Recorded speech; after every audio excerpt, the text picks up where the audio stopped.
appropriate information, resources, etc., to ensure that we do a good job while doing so. The Vice Chancellor will do a vote of thanks properly. Why do I keep saying vote of thanks? I don't know why this word. You know, in the morning something happens and a word sticks with you. When she does the welcome, and when she does the welcome address and the opening, she'll go through a proper program of welcoming everyone who's here, who must be acknowledged properly, and I will not spend time doing a lot of that this morning, except to say we are pleased that we have a cross-section of the diplomatic corps. We have academia, we have youth, we have women, we have people from the business sector that are also participating today.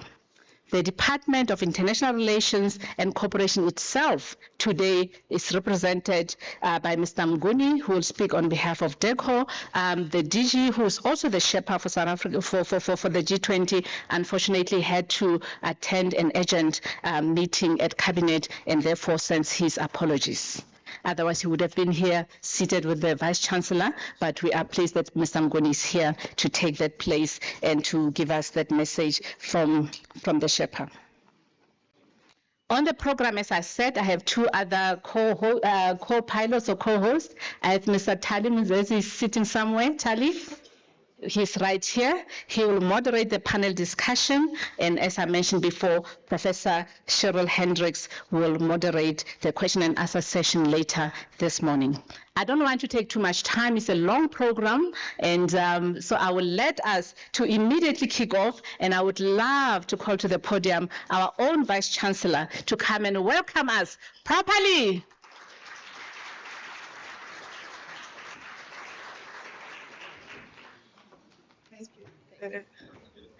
Oh my God, I'm going to destabilize you. It's fine. Good morning, colleagues. Good morning. Yes, I wasn't hearing you, especially after the vibrancy of Dr. Tong, our program director. I hope you must be up. Let me thank you, Program Director Dr. Tong, for already framing the issues and setting the ground. Let me take the opportunity to welcome you all to the University of South Africa.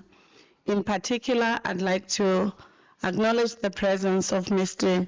Masocha Mguni, the G20 Overall Substance Coordinator from the International Relations DIRCO office, who is actually the greatest of partners that we are quite appreciative, because Ambassador Diseko, as you say, he's the one who's coordinating all the aspects of G20 in terms of the practice and the praxis or content, so we're quite appreciative. Let me recognize Mr. Mushutu Mwepa, the IEC chairperson, who's amongst us here, and the executive leaders that are with him. Let me recognize Ambassador Nosipho Gakato Tiseko, Ambassador in Residence at the University of South Africa, and former Ambassador at Large for Peace and Security, Human Rights and Development, who's also doing great work for the African Union and the United Nations, representing the best of Africa. The members of MENCOM, Management Committee of the University of South Africa, Professor Solomon Mahanu. Can I request you to stand? I think people come to UNISA, they don't even know who is the executive leadership if they don't research. Because if you research, you'll know. But I'd like you to stand up so that they see you. Professor Mahanu, the Vice Principal, Institutional Advancement, Professor Seputa, the University Registrar. Thank you. Ms. Nakene Mlinga, the CIO of the university. If our technology is good, that's the lady that's in charge. Let me recognize Professor Siku, Eunice Siku, responsible for teaching and learning at UNISA. Are there any other DVCs? If not here, the others, colleagues are in other responsibilities, and therefore, thank you, colleagues, for being here. Of course, we would like to recognize members of the diplomatic corps representing various South African diplomats. We recognize the presence of the Dean of the Diplomatic Corps, Ambassador Umar. So thank you very much, Ambassador, for being here, the Dean. Professor Cheryl Hendricks, Executive Director, Institute for Justice and Reconciliation. Dr. Pilani Mthembu, Executive Director of the Institute for Global Dialogue, also quite central to the thinking or thought leadership around the role of South Africa as a leader in G20. So thank you for being here. Our two panelists, Professor Dirk Coetzee, who is known Professor of Political Sciences at UNISA, and Dr. Bongio Mphahlele from the Thabo Mbeki School for Public and International Affairs at UNISA, a young scholar who's very vibrant. So I look forward. UNISA is cooking something, colleagues. If you're not seeing, there's a rise and rise of strong intellectuals that are quite creating great shifts, and I'm quite appreciative.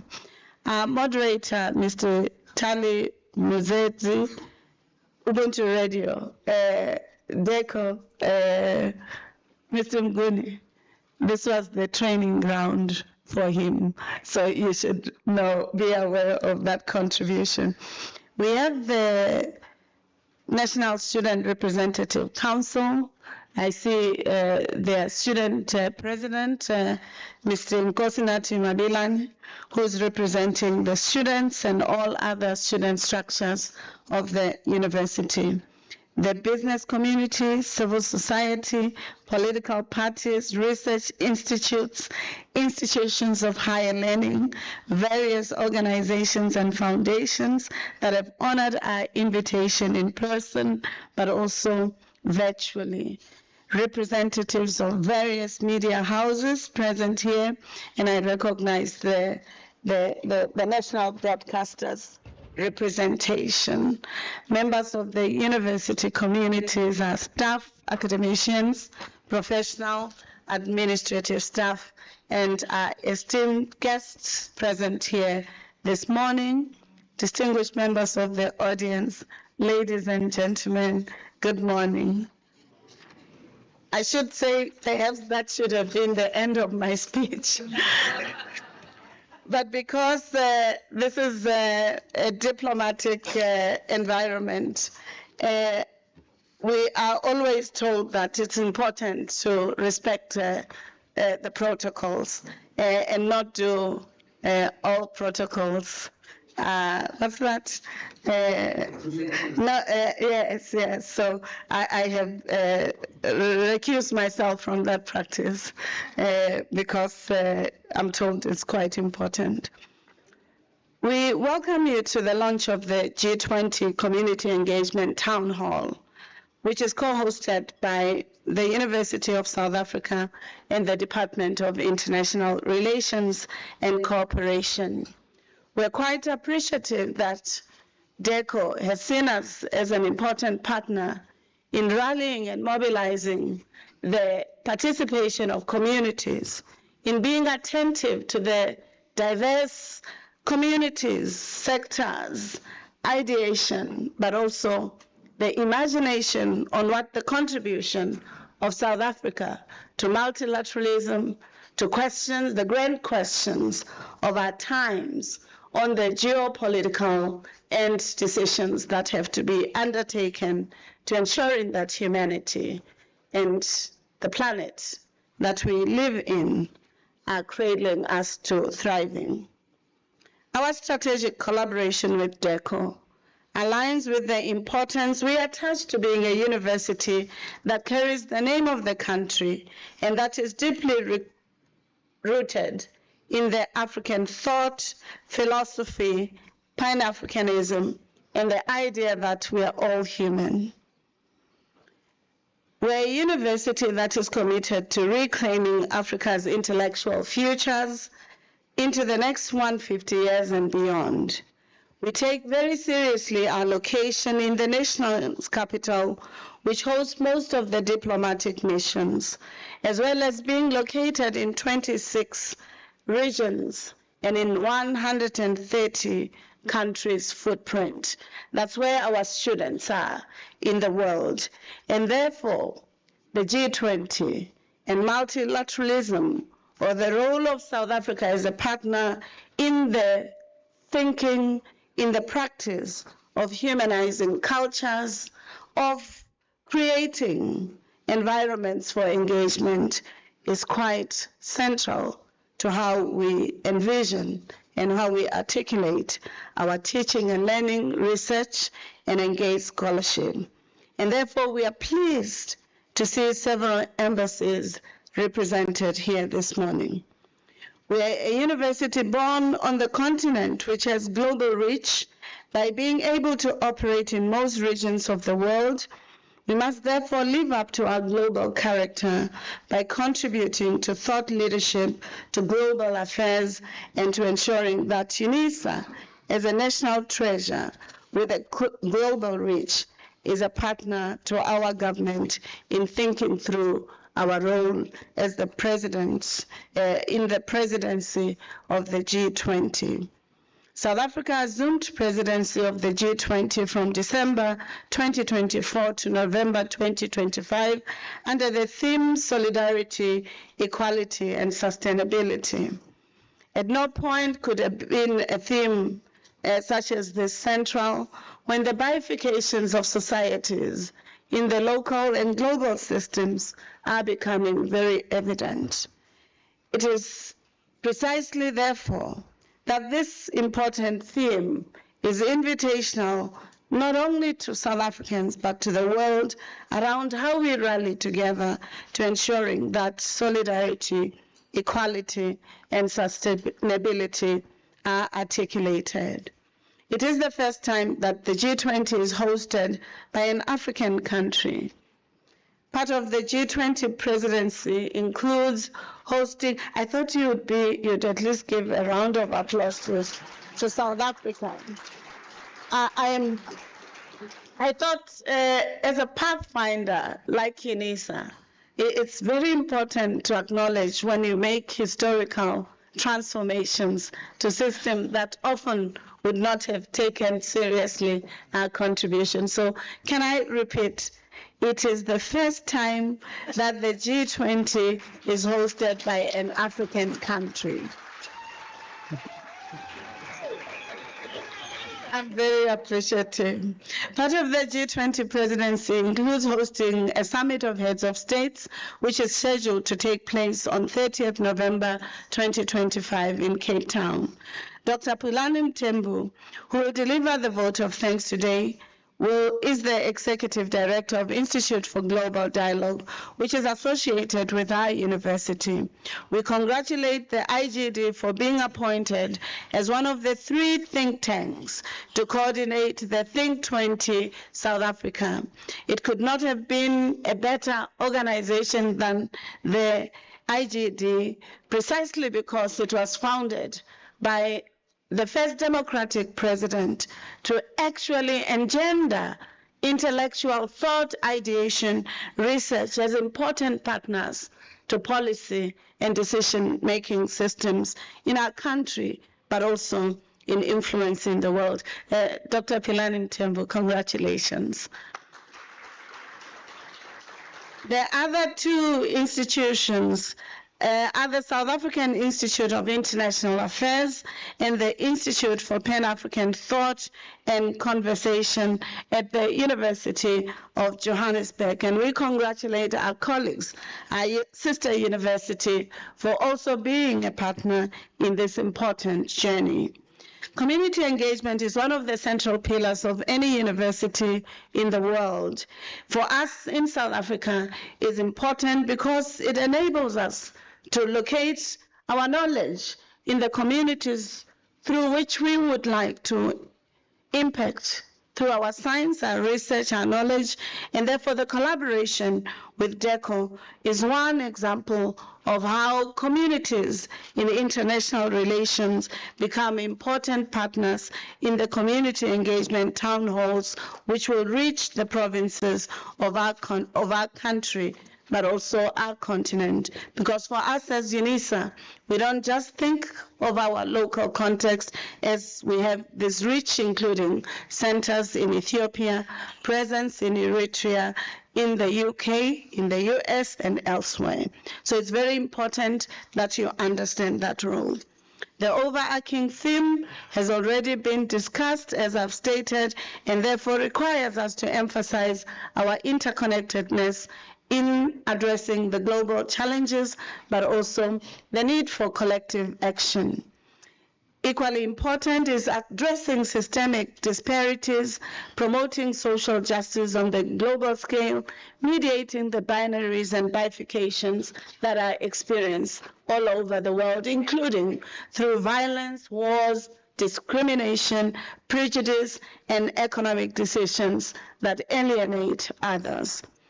The issue of sustainability cannot be overemphasized. All of us sitting here have somewhat been affected by the climatic changes, ecological degradation, or sometimes the delayed implementation systems on how this could be addressed.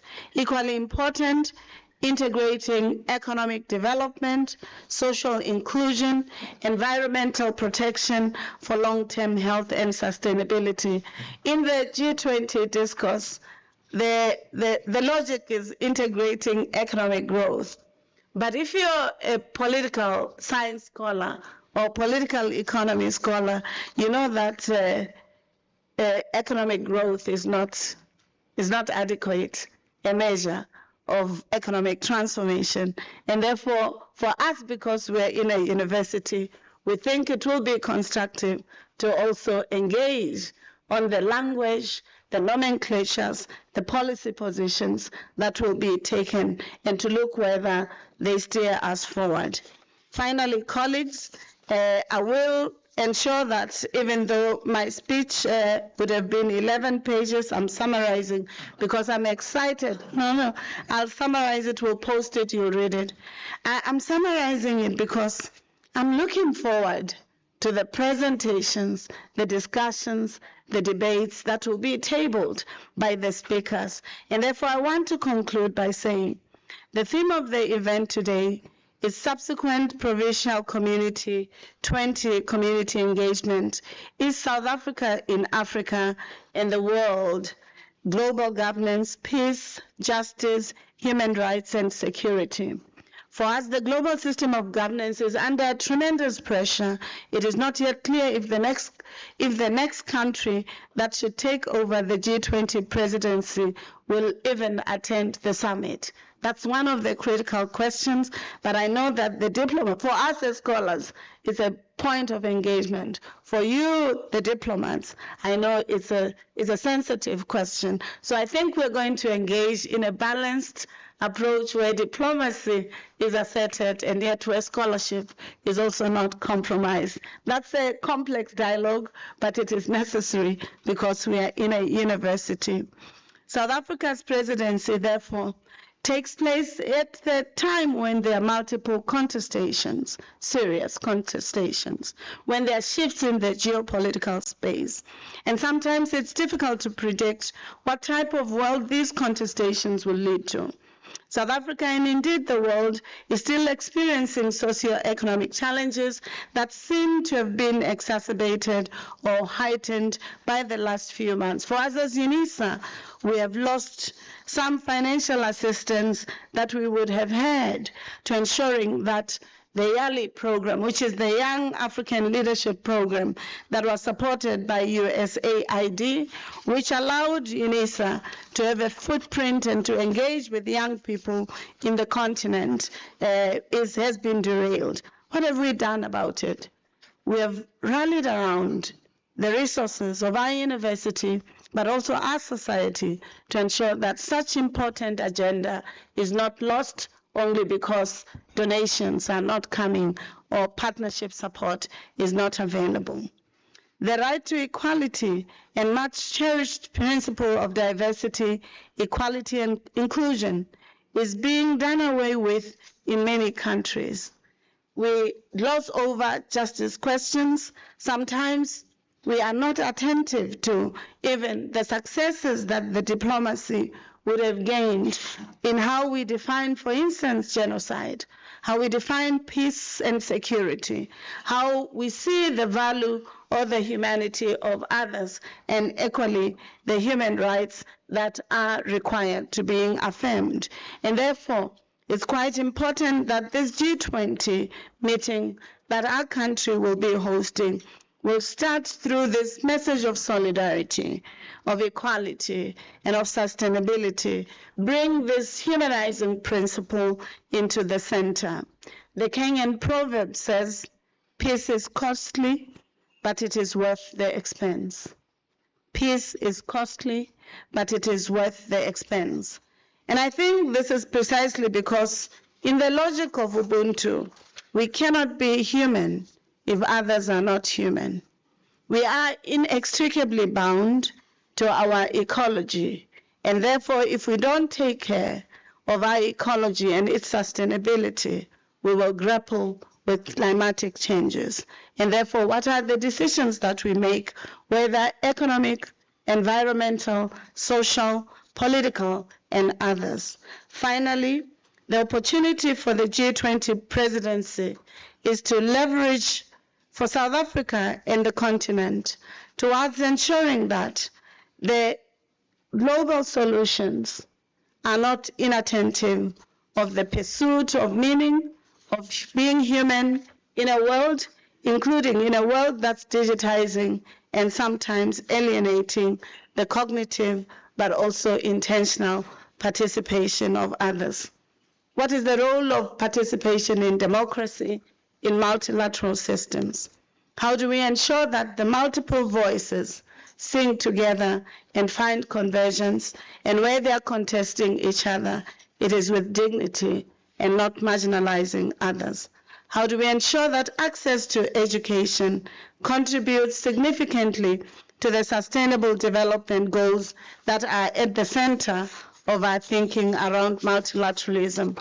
How do we ensure that science diplomacy, which means the intersection of science and diplomacy, remains a focus that universities but also the diplomats are attentive to?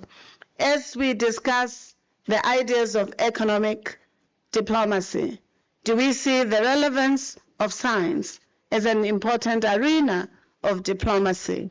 And therefore, for us as the University of South Africa, we have identified 10 catalytic niche areas of health studies, of aviation and marine sciences, of other sciences such as nanotechnologies and biotechnologies, to try to answer to some of the immediate questions with yourselves.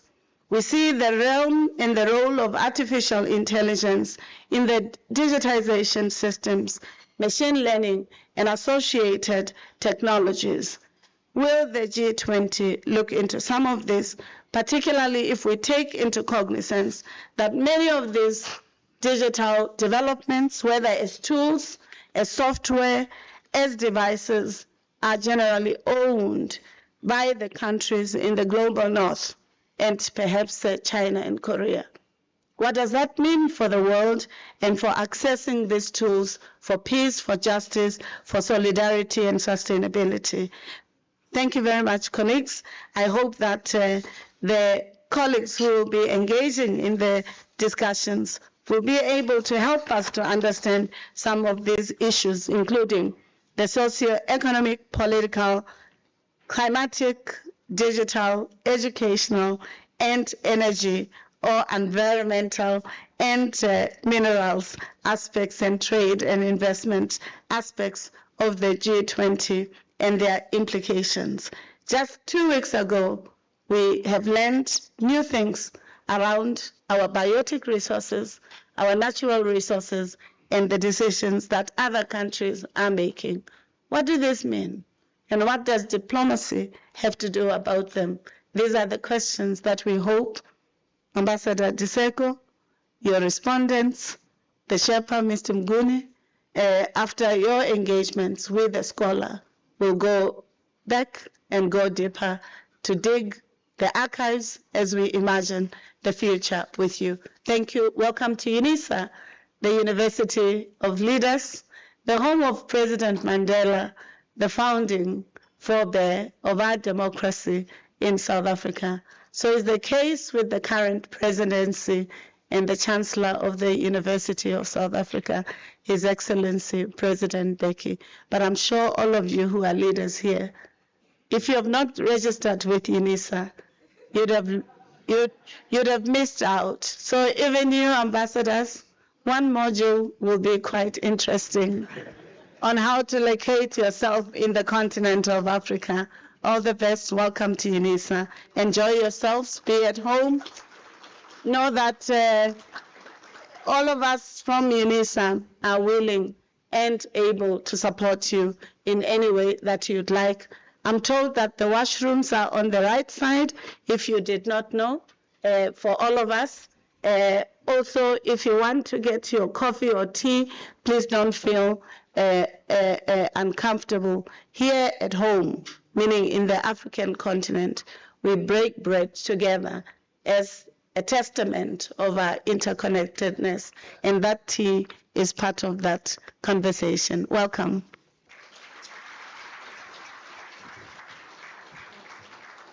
Well, let's give her another round of applause. Thank you, Vice Chancellor. Ladies and gentlemen, just let me do this disclaimer. It was not on purpose that I am matching with the DIRCO today. As you'll see on the table, there is some black and white going on here. Please believe it or not, I had nothing to do with the DIRCO, and it was not intentional for my outfit to be matching completely with the decoration. Anyway, thank you indeed, Vice Chancellor. We thank you for welcoming our guests and indeed positioning us as a university and in collaboration with DIRCO and also the diplomatic community to say what it is that we'd like to do in our contribution to ensure that our country is well supported as it hosts the G20. When I was acknowledging participants earlier, I should have also acknowledged Professor Edith Paswana right here from the Thabo Mbeki School, because indeed, as we work today hosting this event, the Thabo Mbeki African School for Public and International Affairs has been quite instrumental in supporting us and ensuring that today's program runs very smoothly. We now would love to call to the podium Mr. Mguni, who's the G20 overall project coordinator, to come and let us know more about what is in store for us as a country as far as the G20 is concerned and what preparations, state of preparedness, etc. are we to host this very important global event that's coming up. Thank you, Mr. Mguni.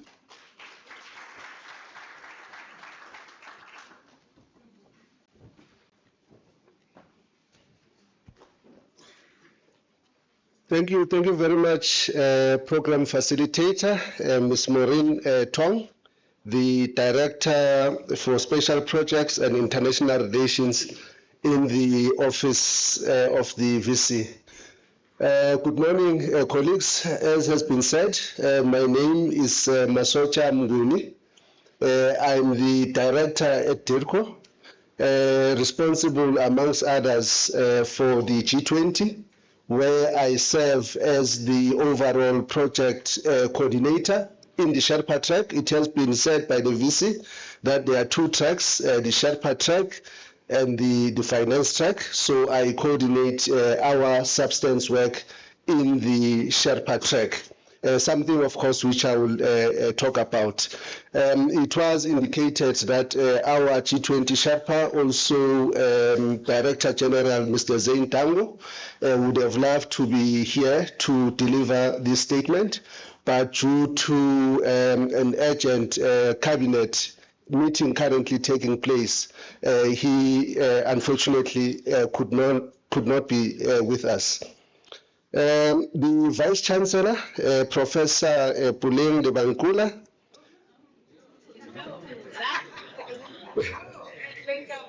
Linkabula. Okay. Linkabula. Okay. Apologies. And the university leadership, the Dean of the Diplomatic Corps, Ambassador Omar Abdu, the Ambassador of Eritrea, the Ambassador in residence at UNISA, also my former boss and one of the finest diplomats ever produced by South Africa and the continent, Ambassador Nozipho Kagato Diseko. We are quite happy of this appointment that has been made, and that the vast experience and institutional knowledge she possesses will be channeled into good use. So congratulations, Ambassador, for that appointment.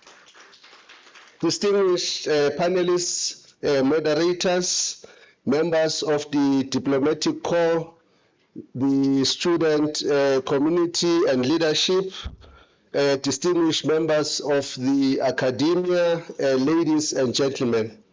It is indeed an honor to be invited to deliver this intervention at one of Africa's most prestigious institutions of higher learning, UNISA, where, of course, we will be addressing you on behalf of the G20 presidency on South Africa's state of readiness for the G20. Dare I say, we are no longer talking about the state of readiness, because as I deliver this statement, we are halfway into the G20 presidency, having taken over from Brazil in December last year. Thus far, a total of 53 meetings have already taken place under South Africa's presidency. And of course, we envisage that by the time we hand over the presidency to the United States, a total of 132 meetings would have been hosted, which of course will culminate in the Leaders Summit, which will be convened in Johannesburg in late November, 22 to 23 November to be specific. Of course, the G20, we must emphasize, is a strategic forum of international economic cooperation. It comprises the largest and most powerful economies of the world, with 85% of the global GDP, of course, comprising of these economies that are part of the G20. So for South Africa, we do see the G20, especially as the last country from the global south to hold this presidency in its first cycle. So with our presidency, will mark the conclusion of the first cycle of G20 presidency. So the second cycle of G20 presidencies will start next year with the presidency of the United States in 2026. So it is quite important that we consolidate the work that has been done under the three previous presidencies of the Global South. That is Indonesia in 2022, India in 2023, and last year Brazil, in really moving the needle on behalf of the continent and the global south, which is why if you look at our priorities, which I will talk about, you will see that it is quite an ambitious developmental agenda. This year, we will be holding the pen, not only for South Africa, the continent, but for the marginalized people of the global south. So, given the strategic importance of this platform, it is our hope that come the Johannesburg Leaders Declaration, we would have that ambitious agenda which Cabinet has instructed us to pursue. Distinguished participants, a few would disagree with me when I posit that our presidency takes place amidst a volatile geopolitical climate. I think the VC in her intervention did talk to this. This dynamic climate has contributed to fostering a climate of distrust, thus threatening to unravel progress we have worked hard to address pressing global challenges like deepening inequality, unemployment, and poverty, resolving armed conflict, climate change, global pandemics, nuclear proliferation, amongst others.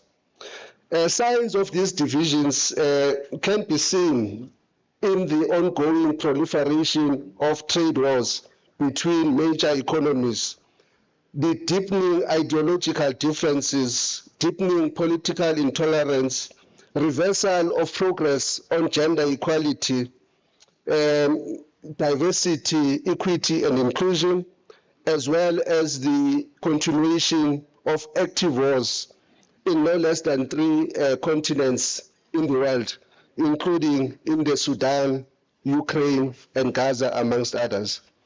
We must also emphasize that as we do this work in the G20 presidency, we need to be mindful of the fact that there are only 5 years remaining before the deadline set for the achievement of the Sustainable Development Goals. In other words, Agenda 2030. The G20, therefore, has a significant role to play in fostering global cooperation, collaboration, and partnerships to achieve these goals. Our response as the G20 presidency to this global polycrisis, as the United Nations Secretary General has referred to it, is embedded in our theme for the presidency, that is solidarity, equality, and sustainability.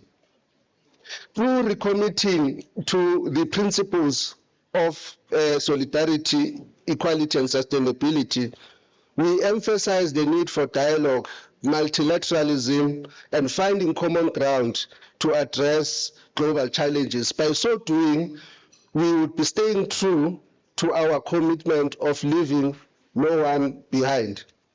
Distinguished participants, since officially assuming the presidency of the G20 on the 1st of December, as I indicated earlier, we have convened a total of 43 meetings thus far in both the Sherpa and Finance track working groups, including the 3 task forces. We have opted to create task forces rather than adding to more working groups. So for those who are not alert to what constitutes a task force is an initiative that is specific to a presidency of a given country in the G20. So we have opted, like Brazil, to establish task forces than adding more working group, something which I will address when I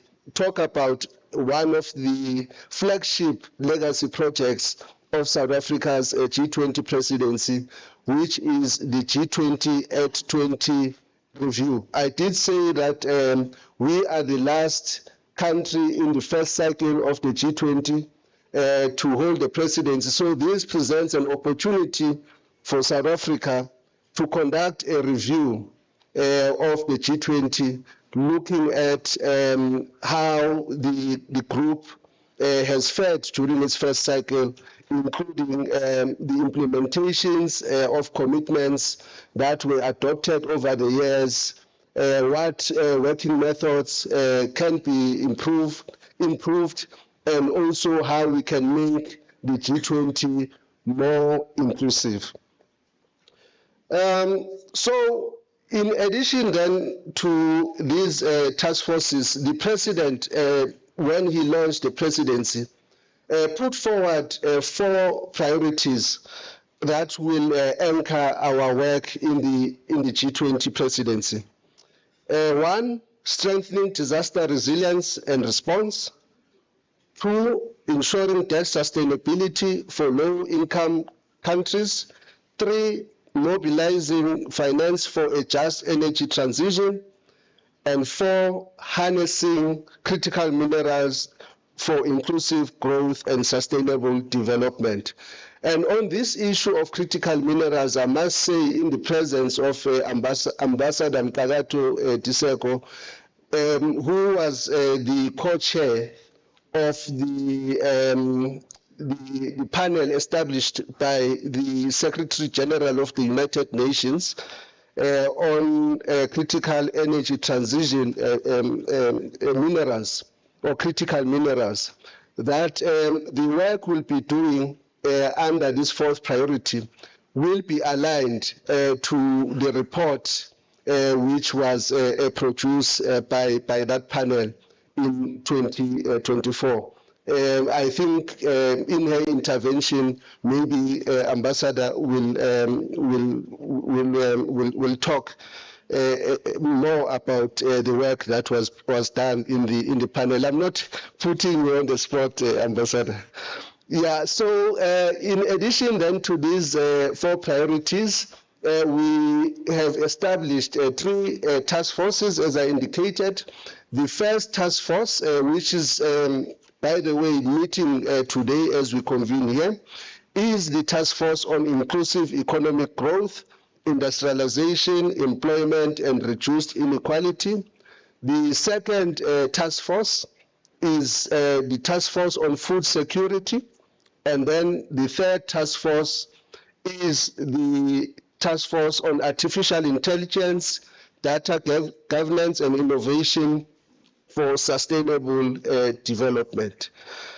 So these are the high-level priorities, but it doesn't mean that other issues which are of importance to the continent and the global south in general are not being addressed in the various working groups. Several cross-cutting issues do find expression in the work we are doing under our presidency, including the reform of the multilateral trading system, international financial architecture, and the strengthening of multilateral development banks. 2, seeking solutions to addressing climate change, promoting diversity, equity, and inclusion, advocating for gender equality, pursuing enhanced international tax cooperation and addressing illicit financial flows, exploring ways to increase the predictability, scale, and flows of climate finance, which is critical to enable the just transition and mitigation and adaptation efforts. Distinguished participants, from the recent meetings, it is important to note that whilst there are divergences on some issues, as to be expected in any multilateral platform, there is still overwhelming support for South Africa's priorities by G20 members. And we did get a sense of this when we hosted the first foreign ministers of the G20. The meeting we held in February in Nasrec, there was overwhelming support for the agenda we have put on the table. And recently in April, our Sherpa addressed the United Nations General Assembly in New York on our priorities. That meeting was the most attended meeting since the G20 started briefing the United Nations General Assembly 6 years ago. And in that meeting also, there was overwhelming support for the agenda that South Africa has put on the table. I think that is very important to underscore that both from the North and South, recalling, of course, that the G20 comprises of both developed economies and also economies from the global South. So both sides in the main have supported the agenda that South Africa has put on the table. And then to also talk about the issue of strengthening multilateralism. If we recall, this year the United Nations marks its 80th anniversary. And against the backdrop that we are seeing in some quarters where there is an attempt to push back on some important global commitments, such as Agenda 2030, the Paris Agreement, the global pandemic preparedness agreements, and also the aim to ensure a rules-based international multilateral system. As indicated, we are happy that under our presidency, the G20 has reaffirmed its commitment to strengthening multilateralism and ensure that all states act in a manner consistent with the principles and purposes of the UN Charter. We have also, during the first foreign ministers meeting, underscored the need to reform the international system of global governance, as I stated. This, of course, includes the United Nations Security Council.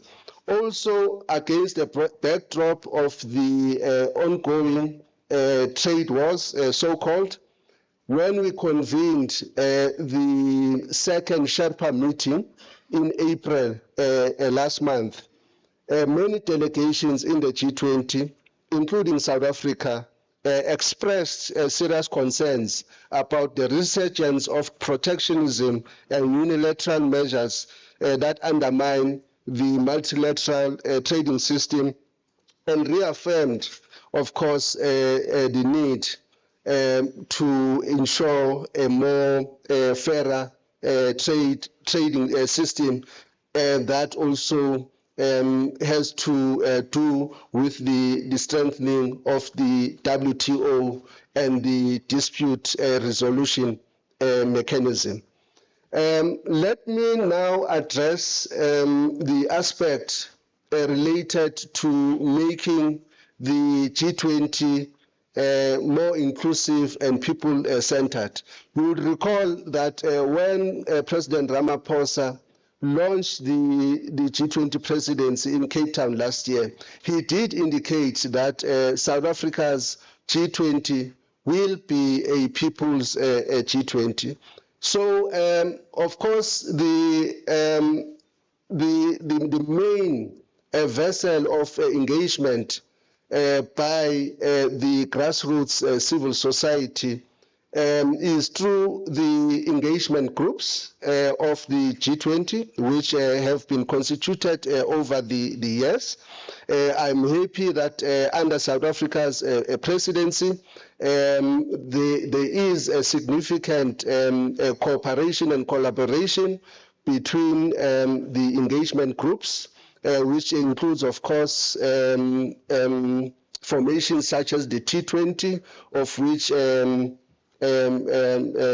Prof. Philani Mthembu is one of the coordinators of, the B20, Business 20, Women's 20, C20, which is a civil society formation, Labour 20, Youth 20, and so on. When we are going to convene the third Sherpa meeting, which will be in June next month, we are going to follow the example which was initiated Brazil in terms of allowing engagement groups to make their formal submissions to the Sherpa track on issues they would want to be reflected in the leaders' declaration. In addition to that, because we believe that engagement groups are not fully representing the totality of the grassroots. So we have come up with an initiative called the G20 Social Summit, which will convene in November later this year. This will ensure that other underrepresented voices like persons with disabilities, traditional leaders, indigenous people, and so on, also get to contribute to the outcomes of what will be the Johannesburg Leaders Declaration. And then finally, the last aspect I wish to address is the centrality of Africa, the African agenda in South Africa's G20 presidency.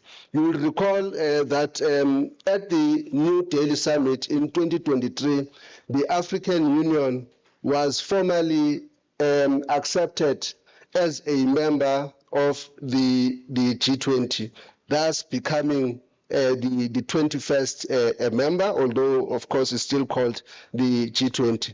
So we will build on recent G20 initiatives undertaken in recent years, including of course issues such as debt relief to developing economies, with a particular emphasis on Africa.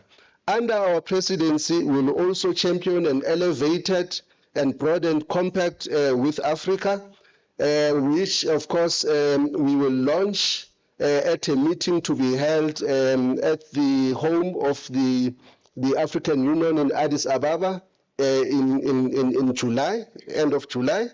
So this compact with Africa will be driven in line with Agenda 2063 and is designed to facilitate economic reforms across the continent and also attract investment from pools of private sector funds in the global north. Also, our G20 presidency agenda is aligned to the 6 priorities of the African Union in the G20, and of course these 6 priorities of the AU all find expression in the priorities and high-level deliverables I have mentioned. It is our belief that the challenges confronting us can only be resolved through cooperation, collaboration, and partnership, because no challenge and triumph exists in isolation. Under the guiding principle of Ubuntu, the belief that I am because we are reminded of the interconnectedness of humanity. It is this principle of Ubuntu that also underpins South Africa's leadership and vision for our G20 presidency. As we have done in the past and in many fora, South Africa intends to play a bridge-building role during its G20 presidency.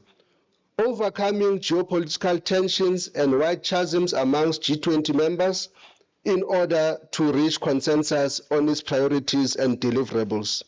South Africa will thus take a pragmatic approach to its G20 presidency, balancing its ambitious developmental agenda against the need to achieve a consensus on key issues. With our stated priorities and high-level deliverables, we believe we can deliver a transformative G20 presidency and leave a permanent legacy for South Africa, the African continent, and the Global South. I thank you for your attention.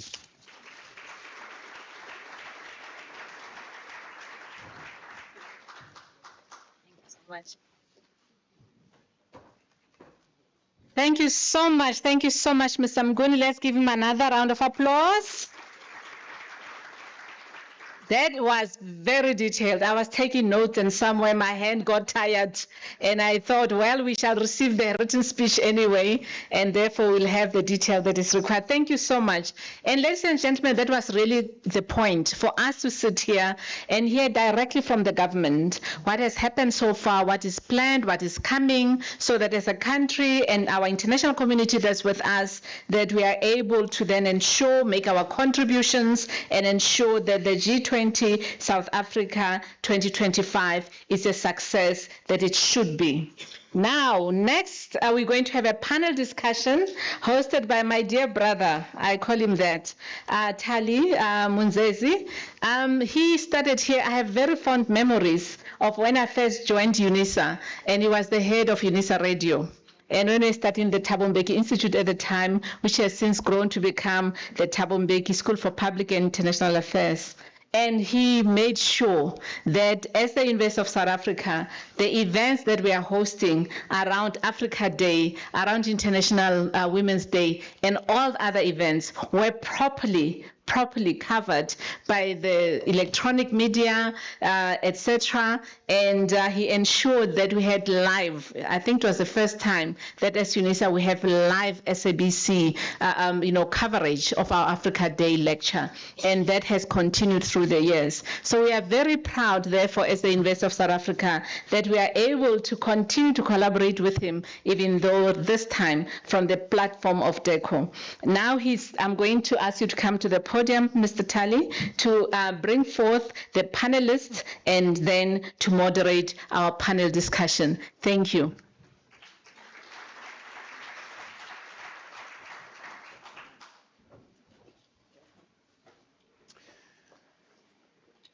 Vice Chancellor and Principal, thank you so much. Good morning. My name is Tali Munzezi, as Dr. Tong has mentioned. I just want to take this opportunity, Vice Chancellor, to say it's indeed a welcome home moment. For me, it's really a pleasure for me to be back at UNISA as well. And this moment, we have been at UNISA before, and many projects that we have done, including IOR and many different multilateral engagements that we have actually analyzed, even via ZK Mathis as well. So thank you so much. Indeed, you asked us the question, what we do in terms of the depletion of resources that we are seeing as in the academia as far as funding is concerned. The good thing is that looking from outside in, is that UNISA also continue to look for funding. We have seen you in Africa, but also in alternative markets as well, attracting investment and also funding for the university and many different projects that the university is doing. So we want to thank you for that. My task is quite difficult, and because Mr. Mnguni has already outlined a number of issues as well that South Africa is grappling with. So now it's a moment for us to engage further on these important issues and say, how do we navigate these consensus building organizations as well? What are some of the nitty-gritties and some of the priority issues that are likely to dominate the discussions? What should South Africa elevate as far as these issues are concerned? So I want to invite into the podium, who will take the seat right on my left, Ambassador DIRCO, the Ambassador in Residence. So for me, it's welcome home to UNISA. Welcome home. I would like to invite you to come to the podium, and we know that you're ambassador, former ambassador at large for peace, security, and human rights and development.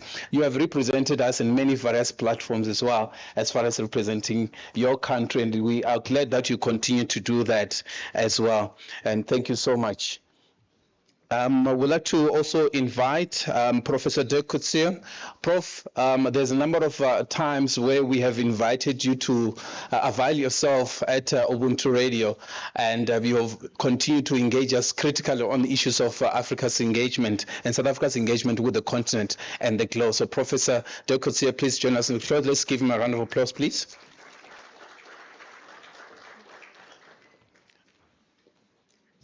I must mention that Principal and Vice Chancellor, you've asked a question whether we're embracing new technologies. So I've engaged with Dr. Vongiwe Mphahlele a number of times on X, as we know, Twitter, whose owners we all know about. And we want to take this opportunity to invite her to join us to the podium from the Thabo Mbeki School of Public and International Affairs. Thank you so much for joining us. And this time we are not speaking from a digital platform, we're actually speaking face to face. And from the onset, it really makes sense that we are launching this community outreach and also town hall outreach, because given UNISA's presence in the country and also in the continent as well, and that we are launching it here. So we are quite happy that we are launching it. Yeah, and as a matter of start, I'm going to start with you, Prof. Yes. Yeah, I'm going to start with you, right? Yes. In terms of just outlining for us, in the next, please go to town with your 3 minutes in terms of what are some of, yes, in terms of what are some of the issues that you see are likely to be on the Leaders Summit going to November, because the number of working groups, as we have mentioned, but some of the things that for you are the major takeouts. You have engaged in many different platforms as well before, and we want to actually hear from you. You can also even take the podium if you wish. Yeah. Can I thank the Vice Chancellor first and everybody? Yes. Okay, all right. Thank you, Program Director. I was just trying to find out what liberties I have. Good morning, all. Let me begin by thanking the Vice Chancellor for her opening remarks. I'll come back to a question she raises about technology, and to say that Ambassador Nhlapwe and myself are delighted to be here and working with a university that says openly that it is distinctly Pan-African, and it is committed to working with government in a collaborative manner, but also ensuring broader understanding of critical issues such as foreign policy.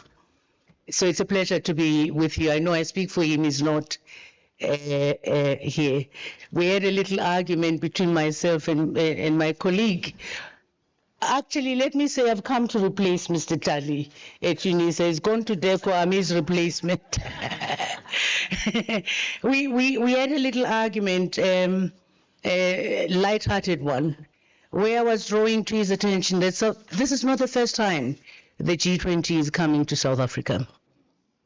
Not only are we a founder member, but we have actually chaired the G20 in 2007, before it transmuted into this current format that it is in. And South Africa then pointed out to the G20 that we needed to look at the bureaucratic structure of the G20, the importance of which is in holding the decisions and tracking the implementation of the outcomes of the G20 summits. So you seem to be building on that, and I'm heartened that you've got a theme that resonates with the theme of Brazil and picks up on where India left off. And two things that you say. South Africa is the pen holder. That is really very important to understand in terms of the responsibility that DIRCO actually shoulders, or South Africa shoulders, in producing an outcome document that is reflective of a variety of issues. So the Vice Chancellor says, you didn't say much about technology. And I think that is a really very valid question that speaks to the fact that uniquely, as before, I think, 2007 was just before the financial meltdown. What necessitated the upgrade to summit level was the financial meltdown. So there were undercurrents that were on which the work of the G20 was taking place. And I believe that those undercurrents are much more stronger than they were in 2007. So as the pen holder that is supposed to produce the outcome document, where everybody will recognize themselves, Africa and everything, the ground on which you are to build the bridge that you seek to build is shifting. And why? And it has to do with the fundamental changes that have happened in our lives in the last 15 years to the current period, centering around technology. The structure of the global economy has changed fundamentally. No longer is what it was. Trade moves in different ways. People are doing things in different ways. And when you get that, I think it then becomes easy to build the pillars of what might be an outcome that begins a process of adjustment for all. A process of adjustment for all. All of us, when we wake up, we rush for our phones. Look at what we have. As we speak, we're enabled by technology, at the center of which are critical minerals, whether you like it or not. Critical minerals. The largest consumer of critical minerals is artificial intelligence. The economy of the United States of America is not where it should be. I usually say there's method to Trump's madness. He gets this, he understands this. That there's a huge, huge gap that he has to catch up with between the US and China. This is a fundamental thing. This is what is happening, that he's going to actually, if he can't force China back into a bottle, he's going to try and disrupt, but it's not going to be easy. The essence of what is needed is this catch-up technologically to have agility, and fundamental to it are the critical minerals that the continent has. And it is my hope that the continent at the G20 will not be served on a plate, to open its resources and avail them at a cost to it. So being a pen holder is really very important. It's about language and understanding where the tensions are in the making of a consensus document. It's easy when all are agreed. Europe has got its own challenges from where I sit, again from where the work that I've been doing on critical minerals. The disadvantage it has is so huge that you would wake up with statements such as, we need China to transfer technology to Europe. This unknown is unknown. It used to be us developing countries, they used to say to Western countries, please transfer technology. But now it's the Europeans that are saying China needs to transfer technology to Europe. But at the same time, the responses to this, I think it was Europe that began the tariff cycle in its unilateral imposition of the CBAM, external to the United Nations Framework Convention on Climate Change negotiations talk. So all of us woke up overnight faced with a huge tariff for our goods to Europe that had been arbitrarily and unilaterally structured.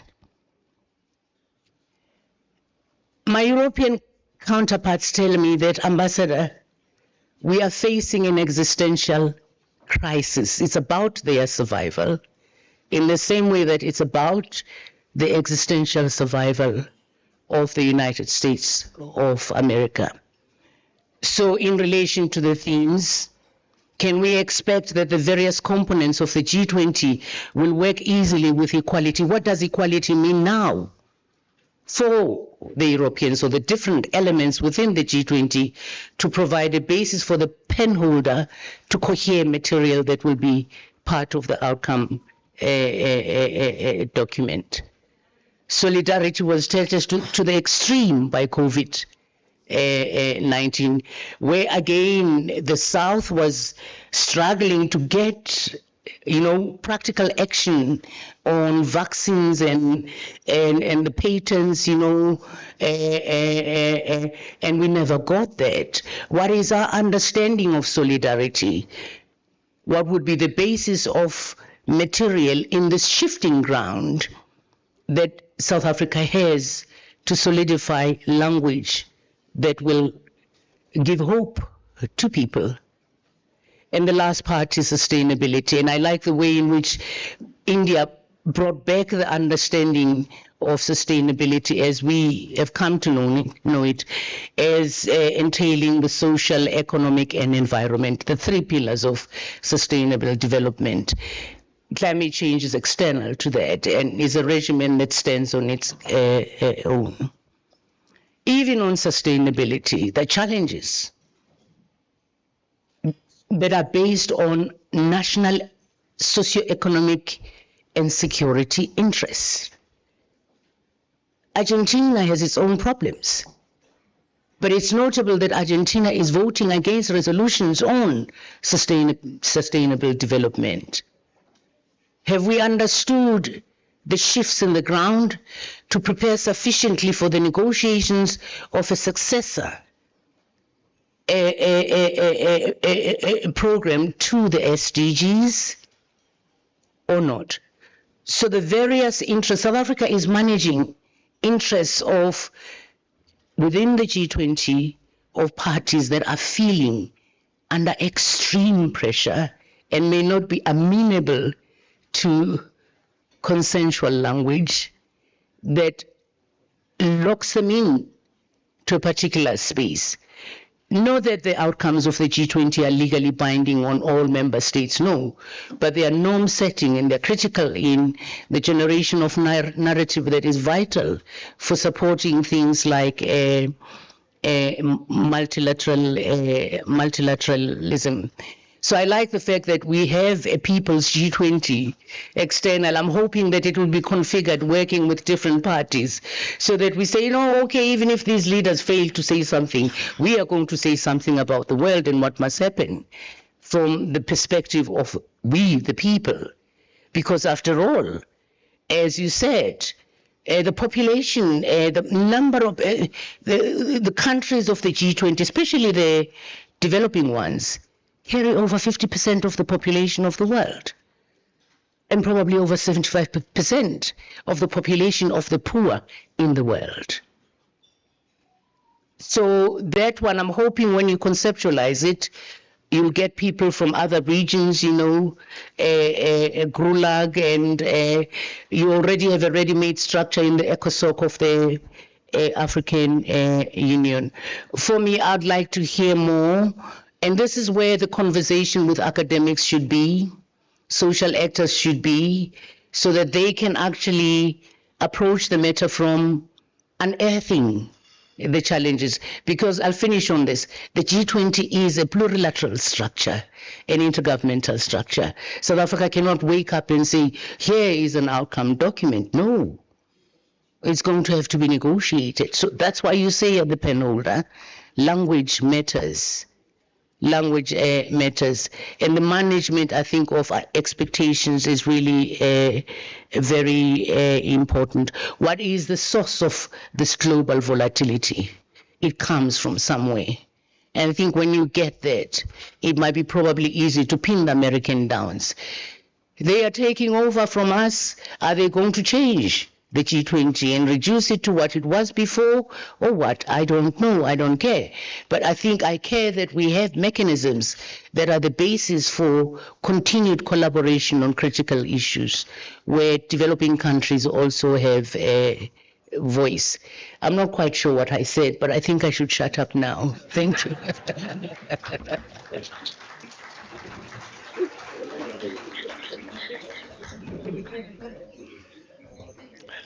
Thank you so much, Ambassador. I've just got a cue. It's about norms and standards. It's quite important. You have said a lot, a mouthful, and I've seen that even my hand is painful from writing all the notes. And it's quite important in terms of these questions that you ask, in terms of how do we navigate. What sets South Africa apart? What's the sort of experience that South Africa has that will say we're going to rally around and manage these issues? And given the fact that South Africa has a merit of experience in negotiation, different multilateral platform as well, say, besides being presidency of the G20, what are some of what serves South Africa well? I think that's where we're going to take it as well, to say what will set South Africa apart, and say by November we say this came from South Africa's presidency as well, as we have seen in various presidency that has preceded us as well. I would like to take this opportunity to invite Prof. Jack Coetzee for initial inputs as well. Prof.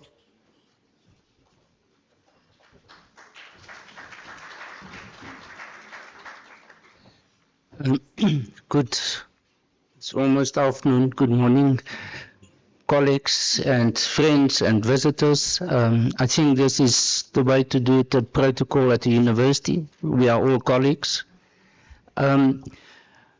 I think following on the ambassador's views, which are and opinions and responses, which are exceptionally valuable in terms of understanding where we stand at the moment, I think the first point for me is, well, we call today a town hall meeting, which is very American, by the way, is how many of us actually knew about the G20 before this year? And how many South Africans know about the G20 before this year? I guess not many.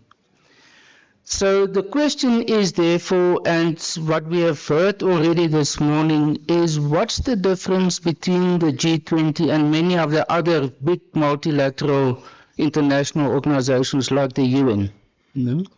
What should the G20's focus or agenda be, which is going to be the focus of this year in terms of South Africa's initiatives, which the others can't do, or cannot do well enough, or is not focused enough on? And I think this is a difficult question, because the one danger is that of so-called mission creep, that the G20 tries to be much more than what it was originally supposed to be. Now, those of you who know the G20's history knows that it was formed around about 1999. It was after the economic crisis, the different countries came together, and it was not initially the presidents or the prime ministers. It was only the ministers of finance and the governors of their central banks, and out of that developed. So I think that provides for us a type of understanding of what's the core business of the G20. And that is, let's be frank, economic and financial matters at a global level. How to deal with issues which the UN cannot really do effectively, or the UN institutions, agencies and others like the World Bank, IMF, the WTO and the ILO and others cannot do effectively. Secondly, 20. It sounds a bit small out of almost 200. It's about 10% of the total number of states of the world. So will the rest of the world allow this 20 plus, 22 maybe now, with the AU and the European Union also there, to take decisions on their behalf? So it must be that this grouping is something which has an authority, which has a position, which can have an influence and an impact on the international community in general. I think what is important is that it has become very diverse. The membership of the G20 is not dominated only by the North. It's full from European countries plus the European Union, but Asia and Southeast Asia and the East is actually the majority. Places like Japan, like China, like India, like Indonesia and others, they are the biggest single group within the G20. The Middle East plus Turkey too. So, and then in the case of South Africa plus the African Union. So it is quite a diverse group.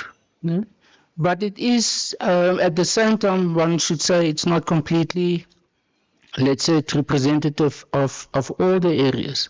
So the task is for the G20 to develop a global credibility, a global representativeness that other countries will say, well, we feel to a large extent represented, or part being that our views and interests are to a large extent being attended to in the government, in the G20.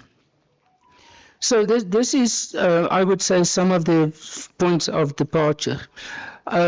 Take, for example, in India, it's now the number 5 in the G20. Brazil, number 9. So it means that countries close to us, in terms of, let's say, the Global South, in terms of the BRICS groups, are quite prominent members within the G20. I think the other point which has emerged quite prominently now is that South Africa does not necessarily introduce a new agenda. It's a lot about continuation of where Indonesia and Brazil and India have been already. And it is about deepening and providing a very specific focus also.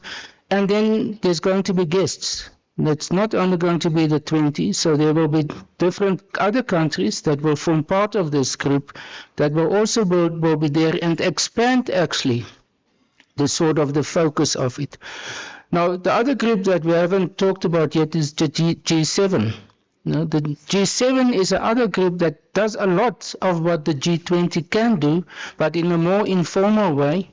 And South Africa is very often invited to be part of that over the years. President Mbeki, President Zuma, and now President Ramaphosa also. So I think this is again something that one has to take into account, is that there are different groups that are sort of speaking to each other, in alignment to each other, hopefully in alignment to each other. I want just to say a few words about the G20 and global governance.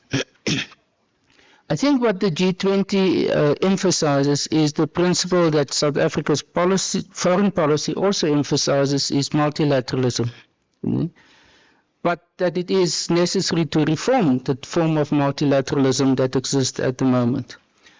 Together with multilateralism is that of what I would call global equity, not only global equality, but rather global equity, to address the structural imbalances at a global level, and to also to address over-representation and under-representation. The problem with all of this is that the international community is not like a national community. And that is that the relationships within the global community is very much based on or influenced by power relations. Big powers versus smaller powers versus medium powers, which together with the notion of states that insist still on their sovereignty and their self-determination. So it means that they are there, but on their own terms.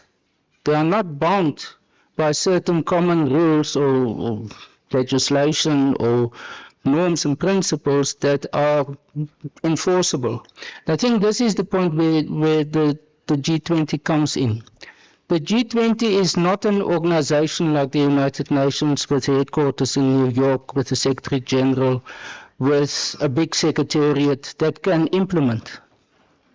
It's an organization that moves from year to year to a next chairing country. And I think this is one of the issues about the efficiency of the G20 ultimately. And I think what we've heard now about the review of the first cycle is something which is hugely important, because it can become simply a talk shop. And that it is a way of each country that is that year the presiding or chairing country, that they want to showcase themselves to the rest of the world. And the question is, to what extent are there, in terms of global governance, which says inherently has this problem of enforceability of decisions, about the binding nature of decisions, and what is the punitive elements that exist if countries don't comply? So I think this is one of the components the changing patterns of power as a result of emerging multipolarity. And that's one point I want to emphasize, and I think this is an issue within the G20, it's an issue now even within BRICS, is that there's new emerging powers. India is a good example. That's not anymore compliant and that sees itself as part of either the East or the West or the global South. They want to be themselves. And I think Africa is very much moving in that same direction. That is, I think, where South Africa's policy about non-alignment to a large extent comes from. Is to say that in the end, I can visualize that in the end, instead of two poles, whether it is the East of the West of the Cold War or whether now the North and the South, we can have 4 or 5 poles.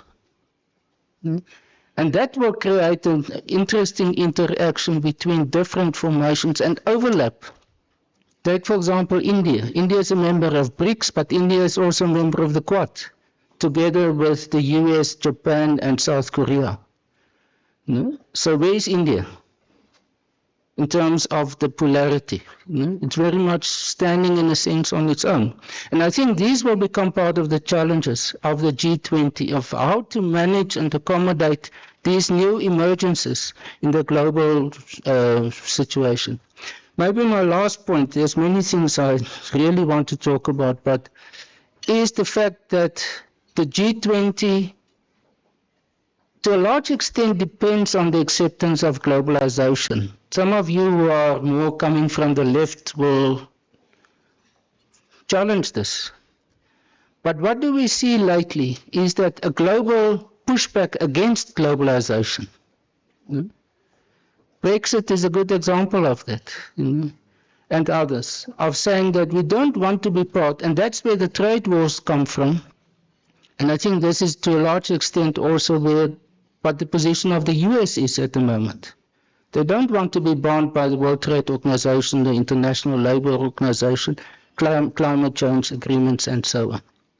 So I think for this, setting this scene means that South Africa is having to manage all of these as a tough task. I think maybe just as a concluding point is, I think South Africa, in order to see results, should not be over-ambitious about what it wants to address. If we can focus on specific issues, reach an agreement, even including the US, which will be a challenge, but that is something that comes out of this year, which we can say this is our legacy as South Africa in the particular context. I think then we would have done a great job. Thank you.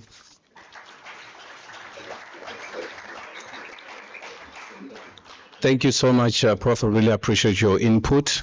It's also important to just acknowledge, as we've mentioned, that the G20 is People's G20.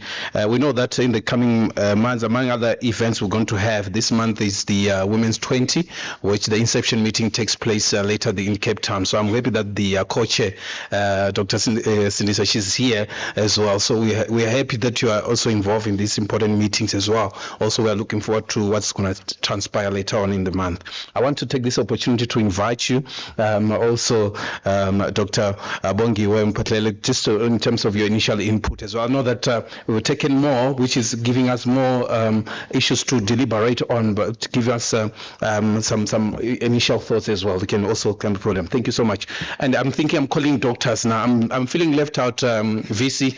I need to pursue that PhD. I'm feeling left out. Thank you, Charlie.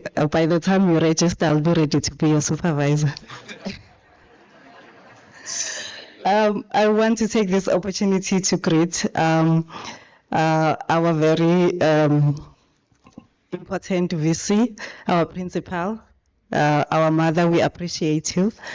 And also the dignitaries from DIRCO and all government departments. I want to greet all the excellencies, the ambassadors, and also the diplomats who are in our presence. I think what has come out in the conversations about G20 in the last 5 or 6 months since South Africa ascended the presidency is one, obviously the issue of South Africa taking forward the agenda of the Global South. But another issue is South Africa also making sure that Africa speak with one voice. So this has come out more lately because South Africa is also committed to engaging more with African countries or the AU on issues that affect Africa, because it's important that South Africa elevate or prioritize those issues, as the AU is also a member of the G20.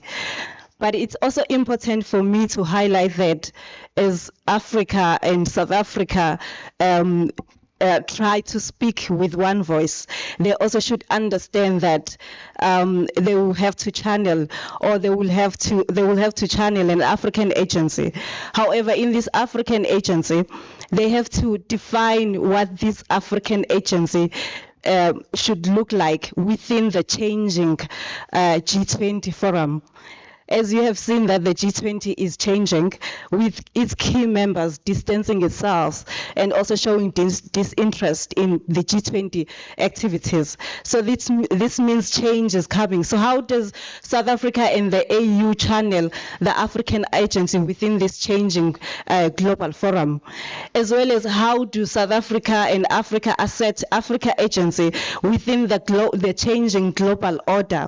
How do we promote Africa within an order that is moving towards unilateralism, and also an order that is somehow marginalizing Africa and developing countries more through the trade wars? So these are some of the things that South Africa should consider as they continue and moving closer towards the G20 summit. Having said that, I want to say that South Africa's chosen theme of solidarity, inclusion, and equity does not only reflect on the country's local perspective, but it also speaks to what South Africa has always promoted, which is justice, peace, and human rights in Africa and beyond. So, in this context, South Africa has a dual responsibility. They have to represent the continent and also try to shape a more equitable global order moving forward. But this will be very challenging for South Africa. So for South Africa to maximize gains within the G20, they do need to prioritize continental cohesion. So they need to work together with the African countries and the AU. They need to strengthen the AU's coordinating system. We know that the AU is a new member and is not yet a strategic and a competent actor. So South Africa should also invest in strengthening the AU as a competent member within the G20. However, as South Africa continues to promote these priorities, there are also other issues within the continent that might or they threaten to undermine what South Africa is seeking to achieve together with the AU. And here I'm talking about the ongoing tensions, the ones that South Africa has with Rwanda on the DRC issue. Also the tensions between South Africa and Morocco on the Western Sahara issues. Also the silent tensions that are going on between South Africa and Nigeria on continental leadership issues. So in order for South Africa to successfully organize itself with other African countries and be able to speak with one voice, they need to manage these tensions so that these do not move the attention of South Africa or distract the leadership of South Africa within the G20. Because it's important that South Africa, together with African countries, they have a collective advocacy. They're able to raise these African issues and Global South issues together. They're able to have a strong negotiating power within the forum of the G20. So without this, it will be difficult for South Africa to be able to consolidate or be able to reach consensus on important African economic development issues. So on the issue of tensions that are going on in South Africa, I thought while South Africa is preparing for the summit, it is also important to look at other opportunities. There could have been an opportunity to raise or link violence that is going on in the continent, link it to economic development and how it affects or deter development in the continent. There's a lot of violence that is going on. Let's look at Mozambique, for instance. The destruction that has happened has derailed and affected the tourism industry within that country and affected economic development immensely. And while within that context of violence, within South Africa, we have a crisis of gender-based violence. And this could be linked to the economic inclusion and economic empowerment of women. To say that we as South Africa, we need to have resources, we need to put together systems, we need to put together institutional capacity that we can use to ensure that we empower women, not just through economy, but we create safe spaces for women to be able to participate in economic activities, not of the continent, but also of the global community. So without addressing these issues of gender-based violence in our country and in the continent, it will be, it not be difficult, but it will be challenging to promote a financial inclusion of women in the continent and also in the global south. Also speaking of opportunities that South Africa could explore while they move towards the summit, there is the upcoming, the fourth Financing for Development Conference that will take place in Spain. Now, this is an opportunity for South Africa to garner support from powerful forums like the G7, the G77, and also powerful partners like the EU and individual countries.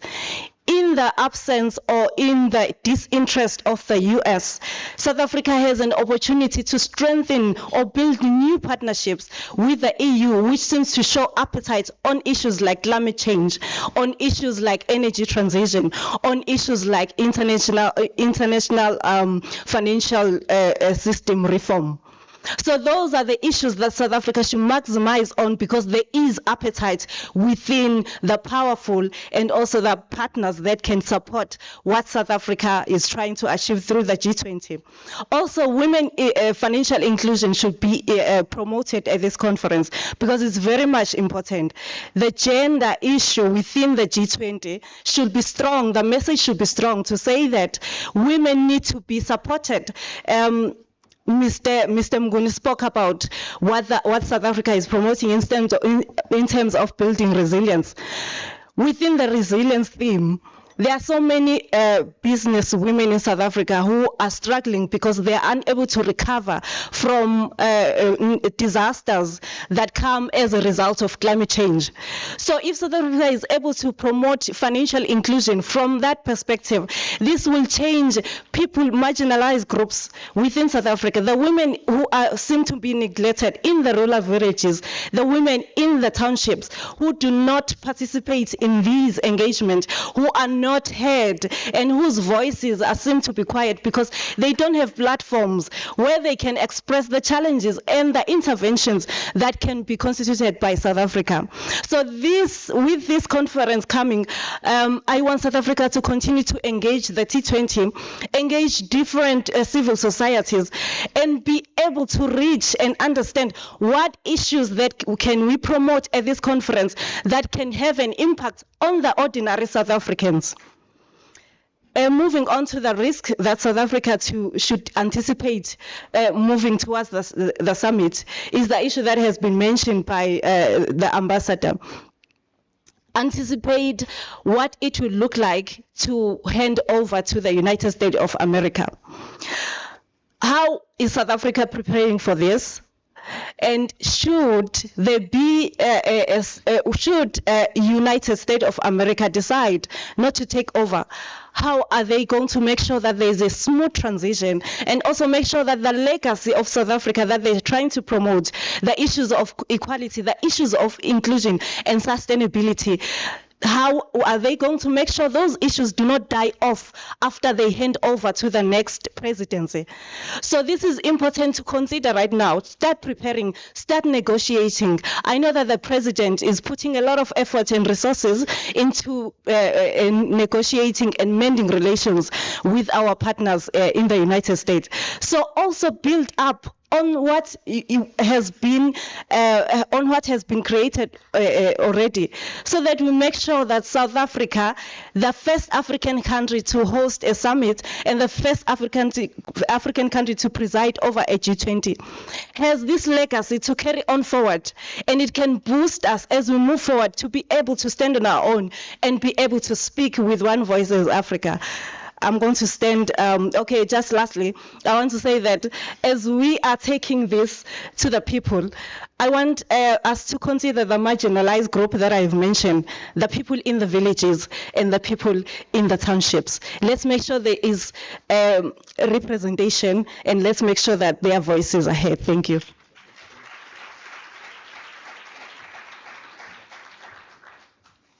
Thank you so much. It's very important that Ambassador, we continue our engagement to look at what are they say it's a People's Summit as well. I want to give you an opportunity to expand on how we're going to reach this consensus. Prof was talking about the bulk will be on economy, but also, as we have seen from many different tracks, as Mr. has highlighted, in terms of social issues as well, that South Africa took a responsibility to make sure that the issue of social responsibility, but the bulk of it will be economy. How does South Africa reach a consensus, particularly on the economy, given the geopolitical challenges that we have and conflicting interests in various regions? But in terms of reaching consensus as well, how are we going to negotiate in various tracks from the shipper track as well? 20 minutes to smoke or to stretch our food and we'll come back? Tea break. We're just about to conclude. We'll take a tea break in a few minutes. Okay. Thank you so much. Yes, Ambassador, if you can, yes. I can come in. You can speak while you're seated, yes. Thank you, Program Director. If I understood you very well, you were asking how South Africa can facilitate a consensual outcome document. South Africa is not going to create the consensus. As I said, this is an intergovernmental process, a negotiation where there's a huge contestation about the issues. But South Africa's responsibility is in the mastery of the management of the negotiations and be ready with language to steer everybody towards an end goal where you got an acceptable document. We've done that. I mean, many people forget that we're the authors of the Paris Agreement, when it was really very, very difficult. Literally very difficult. The mere idea of an agreement on climate change.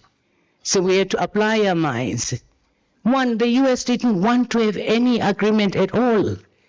I would tell officials to watch out if the US delegation was coming when we're talking about the agreement, and alert me, and as soon as the Americans were approaching, I would change the subject and say, well, this and that and that and that and that. But now you would think that they were the authors of the Paris Agreement.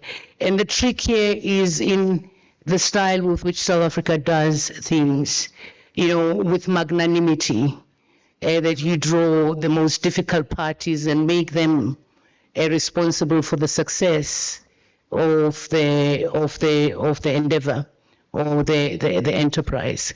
So a lot will depend on the skill of South Africa in language, in understanding the sensitivities also. You cannot just dismiss binding constraints that countries have as a result of the fundamental changes that have happened in the global economy. What is bothering the US is the state of the Rust Belt, the state of the motor manufacturing industry in the United States as it competes with new players that are producing products that are highly marketable but highly advanced in the composition of in the technologies that they carry. So what do you offer the US? This is why the US wants globalization to stop, for them to catch up and climb up the ladder again, back again. Equally, Europe has got its own challenges with access to critical minerals in order to be able to revamp its economy and upgrade its competitiveness the comparative advantage of these countries. South Africa manages these countries with a knowledge of their binding constraints and their issues, but guided by an ultimate objective of what should come out of that in relation to the theme. I just want to finish by saying this. We need to understand Africa as a player globally very well. I am very proud of the capabilities diplomatically of the continent of Africa. On climate change, it has the best negotiators, the best, who understand the game. Africa has been a part of the G20 since its inception, but participating from a programmatic point of view. When I was the Sherpa, I moved with the Sherpa of NEPAD, who negotiated. So when we say Africa needs agency, that is a mischaracterization of capabilities that already exist in the continent. We've only been free since 1994. Africa has been engaged in multilateral issues long before then. So when we say we need to give Africa agency, I don't understand that. Africa has always had a Sherpa who negotiated the outcome document of the G20. And I remember Madame Diouf, but it was located in NEPAD. Now the reconfiguration of African representation has changed. It's located in Etim. The Sherpa is in Etim. And furthermore, the African Union has got a multidisciplinary team inside that is prepared and pulls on all of the issues where member states have agreed on inclusion and supported by the structures of the African Union, the committees, STCs. We can't just wake up and say Africa is a newcomer. That is not an accurate characterization of the continent. Nor can we give the impression that Africa has no agency, doesn't know what it is doing. 54 countries that come together and battle issues and come up with common positions for FFD4, for the UNFCCC in Brazil. The question is, how do we understand Africa's participation, how Africa has represented itself? To a great extent, the 2030 Agenda for Sustainable Development is a victory for Africa. What I know about the South is that when Africa is disorganized, that paralyzes the G77 in China completely. So again, the Paris Agreement, at the core of that, is what I would call the agency of the African continent. I can still remember the coordinators of vital groups on finance, mitigation, adaptation. They coined the idea of a global goal on adaptation, African negotiators. Now, that comes with a risk. And what I remember in Paris people saying is that it's difficult to negotiate with the G77 because it is so united. And that unity came from the continent in clarity about issues. So what we need to be looking at is who is investing in fragmenting the unity of the African Union. Because it serves them best when the African Union doesn't know what it is doing, because it has a partnership with so-and-so and a partnership with so-and-so. Everybody who's meeting with Africa wants to have language on critical minerals. South Korea, in the meeting with them, African continent, entire continent, you insist you want in the declaration to have language on critical minerals. Why? That's why I said it's important not to hand Africa off on a plate. TICAD, Japan. Again, a meeting between heads of states and Africa, there must be language on critical minerals. I can cite the number of partnership agreements where lately it's the norm to insist that there must be language on critical minerals. So those are the things that we should watch. What is undermining the coherence of the African Union? Because when Africa is on top of its game, the G77 literally wins its battles. Thank you.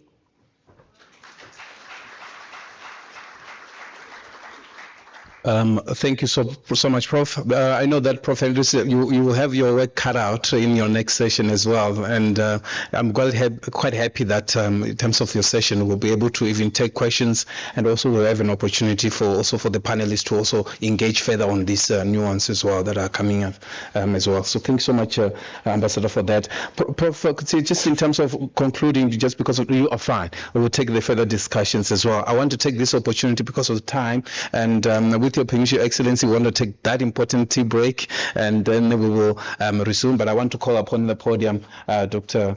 Tong as well to take us what will be happening. So thank you so much for giving me this opportunity to handle this important panel discussion. Thank you. Thank you. Thank you, Tali. Thank you, my dear panelists. Ladies and gentlemen, we're running a bit out of time, but as you can see, the quality of the conversation is so rich and wonderful. So from that point of view, no regrets. However, we need to also be mindful of health and, our need for nourishment. So indeed, let's take a 15-minute tea break. Tea is served right here. You can be able to bring your tea over to the table so we don't lose too much time. May I then please invite you to tea, 15 minutes, and we reconvene right here. On both ends, to make it easier, there is both that end so that we don't have too much congestion in this side. This table's going here could take that direction, and tables going here that direction. Visi, I'm not, yeah, there she is, yes. Our dear will lead our main table first, and we shall follow. Our table will go, and our ambassadors are also welcome, yes. Maybe just to manage the congestion, we love that this room, we can both have an event here and serve at the same time. However, there can be quite a bit of movement, sometimes uncoordinated. Let's see, yes. Yes. Okay. Yes. But other tables, please proceed from this end that way. Please proceed to join that tea station there. So that we're able to grab our tea, bring our nourishment to our tables, and we continue this wonderful, detailed conversation. Thank you so much. Thank you. We didn't even get time to clap for our panel. Thank you so much. Yes, thank you so much. I don't know where they want to sit. Maybe they let me ask. Thank you. And so much. Thank you so much, Tali. Thank you, panelists. Thank you, ladies and gentlemen. Yeah. All right. Thank you, ma'am. Yes.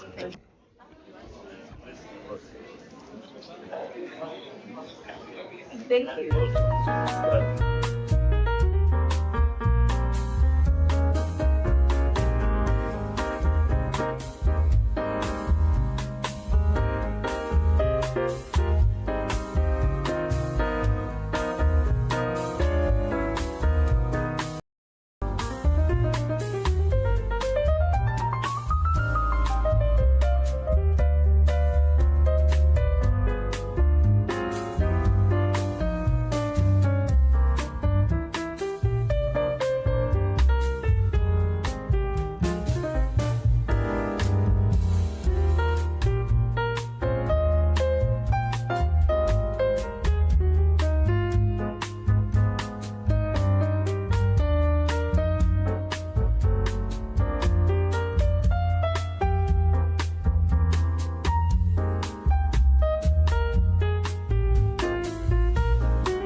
Please take your tea quietly and return to your table with your tea as we start the next session. Thank you so much, Prof. Please take the podium. Thank you, Program Director. A point of correction, I am not at the University of Cape Town, but I do head the Institute for Justice and Reconciliation. Vice Chancellor, Prof. Puleng Lenkabula, Excellencies, distinguished guests, participants, Program Director, fellow moderators, and panelists, good afternoon. Very good to be here. Always feel at home when I come to UNISA. This is a town hall discussion, we were told, and so this is the question and answer session.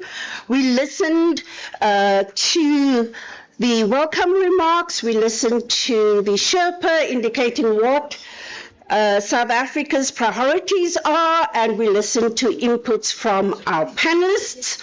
We know that South Africa is steering the ship and that our theme is around solidarity, equality, and sustainability.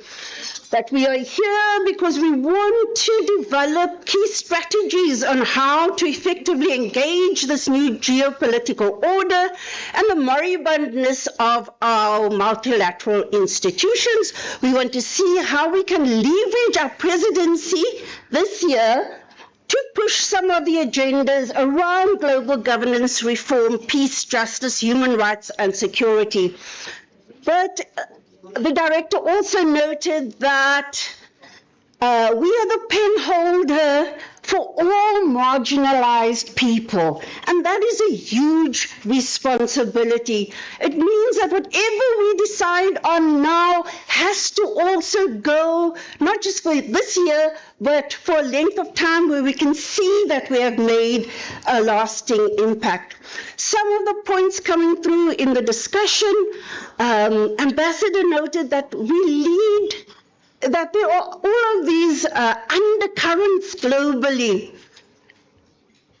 If we see ourselves as this bridge builder, are we able to understand all of those currents, and are we able to make the necessary shifts if we want this consensus?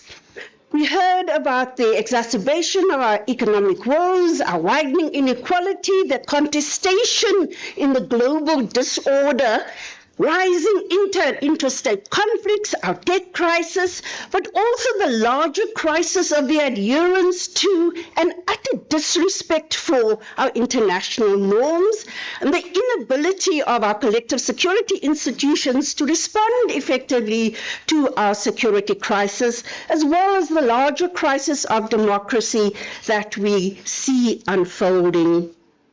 So again, to use the ambassador's words, people, we are moving in different ways here.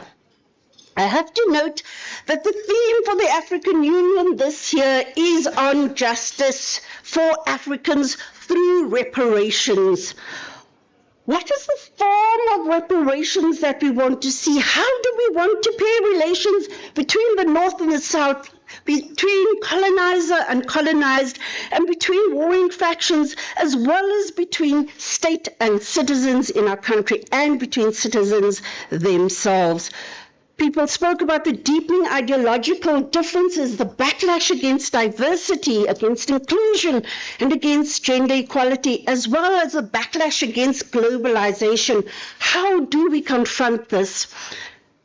Part of what the director noted as key priorities for us is harnessing critical minerals. And again, the question was raised, well, how are we going to ensure that we do not hand these minerals to the West and other interested parties on a plate? How do we ensure that G20 becomes more inclusive and people-centered beyond just having conversations? Ambassador Nosipo, you asked critical questions. What does solidarity and equality mean in this particular context? How do we give people hope? When parties are under extreme pressure, you noted, how do we do consensus building in this kind of context? Prof. Kotze, you highlighted the danger of mission creep and the core business of the G20, which is financial. You also noted South Africa's agenda is about deepening an agenda that was already set by countries like Indonesia and Brazil.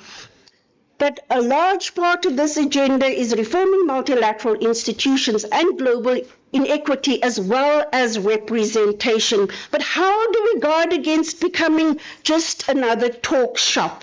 What is the binding nature of the decisions taken, and what are the mechanisms for compliance here? Cautioning us not to be over-ambitious. Dr. Bongiwe, you note that South Africa is situating itself to speak with one voice, and you raise the question of how we define our agency. The response to it was that we have had and always shown agency, but I do think there is still a question right now of how we channel that particular agency. For me, a big tension in the room seems to be wanting to expand this agenda to include much more versus others that are calling for a narrowing of this particular agenda. With that kind of capturing of what I heard, I'm going to open the floor. We do have to do a hard stop at 1:30, but we first want to give women and youth representatives, as well as civil society business an opportunity for 2 minutes only, and I'm going to time you to make an input. Can we start with the representative of the women's organization, please?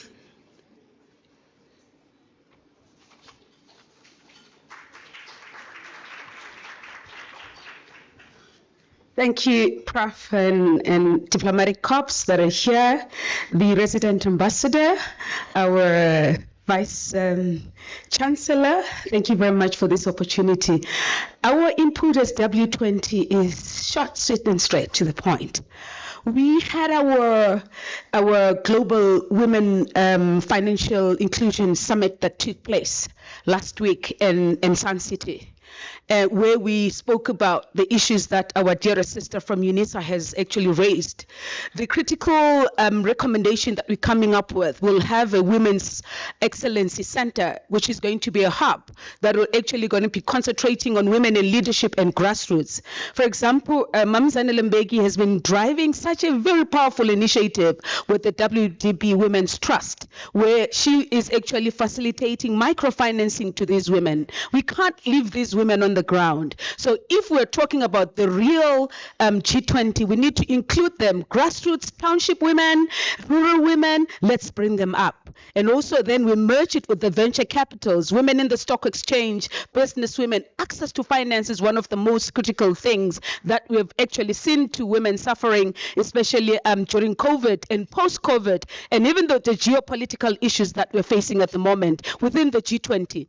Now, the second one, I think this one is very important. K-economy, it's one of the most foundational pillars for G20 countries.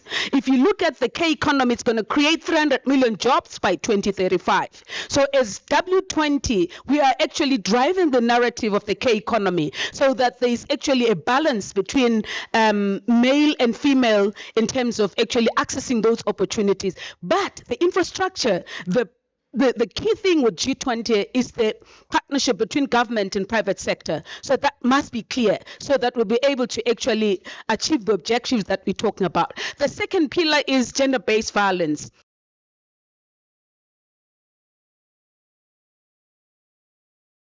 Gender-based violence fund that was created by the presidency. But what we're saying, we need laws that are going to be very strict so that we'll be able to really lock up people that are actually responsible for being the perpetrators of gender-based violence. But to acknowledge that it doesn't happen in the streets, it happens in private places. So a family unit strategy that addresses gender-based violence is very important because the perpetrators, they start in the bedrooms, they start in their families, they go out there in their offices because they are used in their private spaces. So we need to actually look at a comprehensive approach in terms of that. So with those words, I'd like to say we support the South African presidency on these 3 pillars in terms of the women's working group that we discussed. We had a technical team as well last week in Sun City where the minister led us on these 3 priority areas. As the W20 women's group, we are supporting the South African presidency. And thank you very much, Vice Chancellor, for this. Prof is coming, so my mind is all over. And for this powerful platform, as UNISA, the road to G20 is exciting. And thank you very much for the platform and working with UNISA and diplomatic corps, private sector. Remember, collaboration is the new competition. Collaboration is the new currency. Collaboration enables innovation. This is power. This is what we call collective intelligence, coming together, creating the G20 that we want, but not just events, the legacy projects that are going to come after G20, we want them. But UNISA can actually make that possible because of research and also the work that you're doing on the ground. Thank you very much. Thank you very much for that input. Can we have the representative from business, please?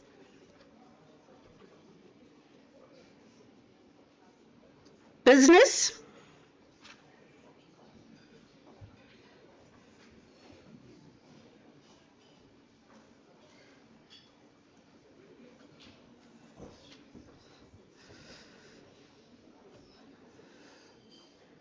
Good afternoon, everyone.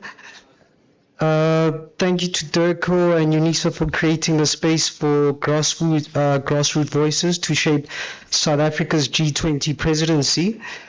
My name is Marisane Mariri, and I'm the Managing Director of Wamari Capital, a company that supports entrepreneurs through fundraising, shared financial services.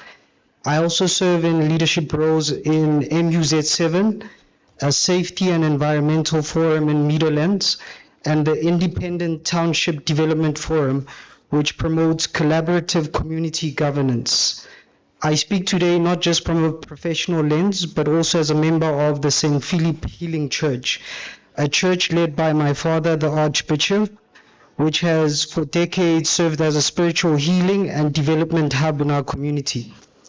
As South Africa prepares to lead the G20, we must center inclusive models of governance and development that reflect our country's rich social fabric. In particular, I want to highlight 3 areas.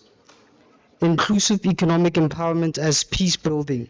In townships like Soweto, we've seen how lack of access to finance and jobs and infrastructure feeds instability. At Wamari, we've helped unlock funding for youth, women and small businesses through shared services and blended finance models. This is not just economic development, it's a peace and just strategy. I urge the G20 presidency to integrate inclusive economic frameworks that uplift informal economies and support fund administration capacity for township-based initiatives. Number 2, faith-based and civic institutions as development catalyst churches like St. Philip Healing Church are deeply trusted institutions in our communities. Beyond spiritual healing, we provide counseling, youth mentorship, conflict resolution, and food support. Global evidence shows that when faith-based organizations are part of development planning, outcomes are more sustainable and community-led. I propose that South Africa's G20 presidency includes a faith and development roundtable to harness the potential of churches and interfaith networks in delivering peace, justice, and human rights programs at the grassroots. Third one, community governance as a global model. Through ITDF, we've built governance models that bring together civic leaders, residents, and local businesses to co-create service delivery solutions. These are scalable, practical models of participatory democracy that can inform G20 discussions on multilateral reform and accountability. In closing, I believe the voices of faith, grassroots leadership, and township innovation are essential to any agenda on peace, justice, and global governance. We stand ready as community leaders, funders, faith-based institutions to help pilot and co-create solutions aligned with G20 goals. Basically, we would like to establish engagement hubs in townships to assist with the G20 goals. Thank you. Thank you very much, Marisani. Do we have a representative from civil society that needs to speak? No? Good. I'm going to open up the floor then for any questions. Oh, are you?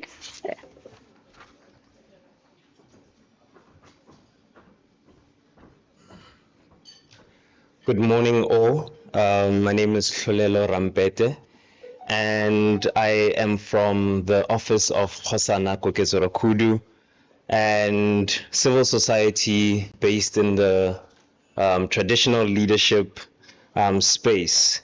And basically what we want to share is that as a civil society rooted in traditional leadership and rural innovation, we believe that the G20 presidency is not just a diplomatic milestone, but is an opportunity to reimagine the global decisions that empower local communities. Our youth entrepreneurs, like Mr. Marisani has mentioned, and cultural leaders must see themselves in this process. If we can mainstream rural development, if we can invest in the township economies, and if we can create an inclusive platform or inclusive platforms for community voices, South Africa's G20 legacy can be one of transformation and not just symbolism. Let this be a presidency that lives in the people, not just policy documents. I thank you. Thank you very much. A presidency that lives in the people. Very apt. I'm going to open it up. I'll take a round of 5 comments, questions. I see one hand, 1, 2. Anybody else? Let's start there.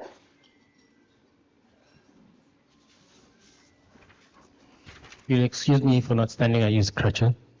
Cindy Sontlawati from the Gauteng Network journalist. I want to pose a question aimed at the ambassador, looking at the South Africa's relations has been strenuous in the last few months, and the United States has snubbed the ministerial meeting that was happening for the G20, and she has spoken in great length about the president's objective to try and restore that relations. And also address the issue of regress after they take over the championship. So what I want to find out to expand is, how do we ensure to leave a legacy that will help developing nations within the G20 maintain the momentum that it has already been advocated for by South Africa? Thank you. Thank you.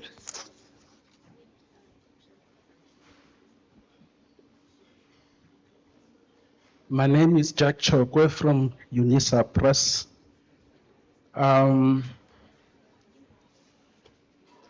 Yeah, I would like to say, take a very, very different trajectory from what our Vice Principal has said in terms of the protocols. I'll just say all protocols observed.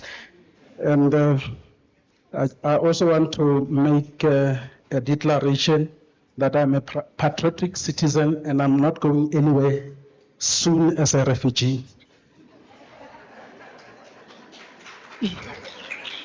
Okay, so I'm UNISA Press and I can be the implementing agent, for scholarly books that may come out of a discussion from this forum, so that at least by the time we go to the main G20 summit, then we also launch a publication of the scholarly engagements from everywhere, from scholars and so on. So my point that I want to discuss today is the issue of critical minerals and the discourse on beneficiation that has been in the public domain for over 15 years now.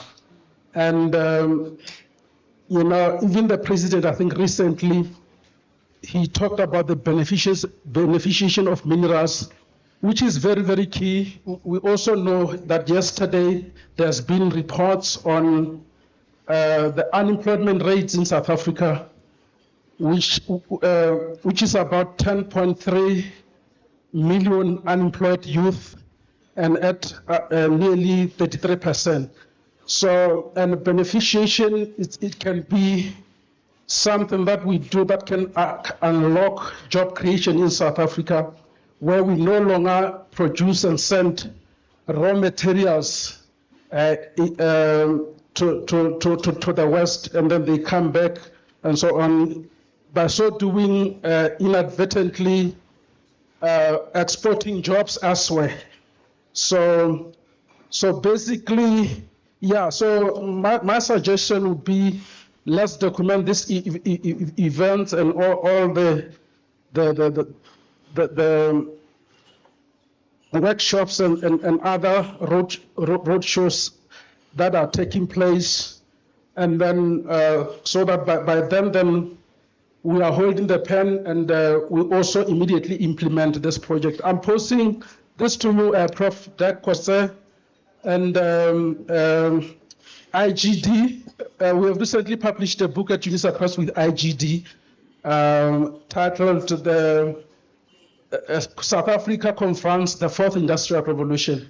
So we are here, we are available, and we want to give this place a platform, you know, as an implementing agency, not just as talk show, for, you know, the powerful engagements and the robust discussion that will be taking place in these forums. Thank you. Any other comments or questions? None?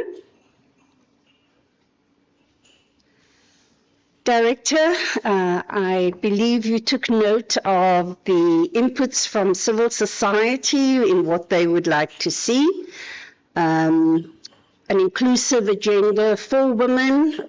There was mention of a Women's Excellency Center that is going to be founded, bridging the divides between business and government, the need for a more comprehensive strategy around GBV that starts in the family unit, inclusive economic development frameworks, and that would be our peace-building agenda. That we take note of rural development and township development. We take note of our faith-based institutions and our traditional leaderships. These are very organized civil society movements that I do think we need to tap into more to deliver on some of our agendas here.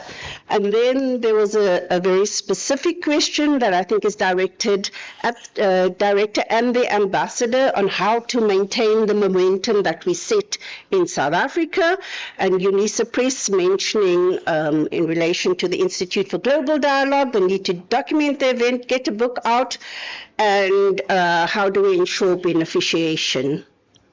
Thank you, Ambassador. There's a mic. I think the question that was raised, and I'm going to hand over to my colleague to answer, was in relation to the US not attending the meetings of the G20. In laying the basis for an answer, I think, from my understanding, the US is not attending anything. It isn't just the G20. They're pulling delegations from areas that they don't want. They've pulled out of Paris agreement, they're not attending, low-level delegations and everything. I'm making this, colleagues, so that we understand action that actually originates from a desire to humiliate South Africa rather than action that is in broad terms but is spun to say we will show South Africa. But they're not showing us. Anyway. But underneath all of this, I think officials are participating. American officials are participating. Why? Because they need to understand the evolution of the discussions the language and everything, so that when that moment comes, when the declaration is negotiated, they don't start from scratch. So they've not withdrawn from the process. By not attending, it's not as if this is the only place they're not showing up. They're not showing up everywhere. And I'll hand over to you after I've addressed the question of beneficiation. South Africa is a mining country. Our stock in trade is mining and understanding the entire value chain of mining. I'm always confused when people talk about beneficiation. What part of the value chain? What have we left? Policy-wise, in terms of in gold, we produce jewelry. But for me, in the work I've been doing for the Secretary General of Critical Minerals, what shocked me was a matter of pride to realize is that the world is mining through South African capability. The lithium triangle in Latin America, it's South African companies that are involved there. We have the capacity and there is well below. A question I have is, why has South Africa not stopped and said, given this moment in history that may not arise again, how do we come together and move forward together? And I think with this, that Europe will feel the compulsion to give Sibani, is it still water Sibani? Yes. Yeah. 100 billion euros to fast track the beneficiation of a lithium mine in Finland. Attest to the skills that we have. But what do we have in South Africa? Have we looked at what we have? What is it that the US needs from us? With the diverse range, a unique range, how do we leverage that in a strategic? But if ever there was a developing country, there is full understanding of what's required in mining. The entire value chain. The entire value chain. I have been saying government needs to sort out illicit mining. It must. It has a responsibility to do that. Why? To free space for artisanal mining, which if freed could actually lead to rises in annual growth rates at a minimum of 8%. And that is an area where globally women are involved, and they contribute 30% of global production to critical minerals. Women in Latin America and the lithium belt, women, if you are going to empower women, be practical and specific. What do you need? And these women need things from universities. I'm glad to hear that UNISA has got a mind. They tell me they need to understand geological matters, the mining of their hands. They need to understand health matters. But they mine and they sell. They need to negotiate contracts. They need to learn contract law, learn tenure issues and such and such and such and such and such. So that's my bit. I said to the Vice Chancellor, I want us to go and visit him. They want to walk the whole value chain and have conversation with that minerals currency. I'll hand over to Mr. Masood. Thank you, Ambassador Kwalacho Seko. Maybe to add to what we have said regarding the South Africa-US cooperation in the context of the G20, before I respond to issues related to civil society participation and so on. I think one thing which we need to understand is that South Africa and the US are currently, of course together with Brazil, are currently serving in the Troika. The role of the Troika is to give guidance to the work program of a given presidency. And we have been convening those meetings. So I think when we assess the question of participation, we need to clearly differentiate between what is happening at a high level of senior leadership level and on the ground. And of course, there are issues which the US feels quite strongly on, which do not resonate with what we have put forward as priorities and deliverables for our G20 presidents. Of course, in a multilateral setting, that is quite normal. And in diplomacy, I think the key thing which always needs to be done is engagement. So we are continuing to engage our counterparts, our partners, to better understand what their concerns are. And I think Ambassador Disebo earlier on did specify the importance of understanding the concerns of your partners in a multilateral setting.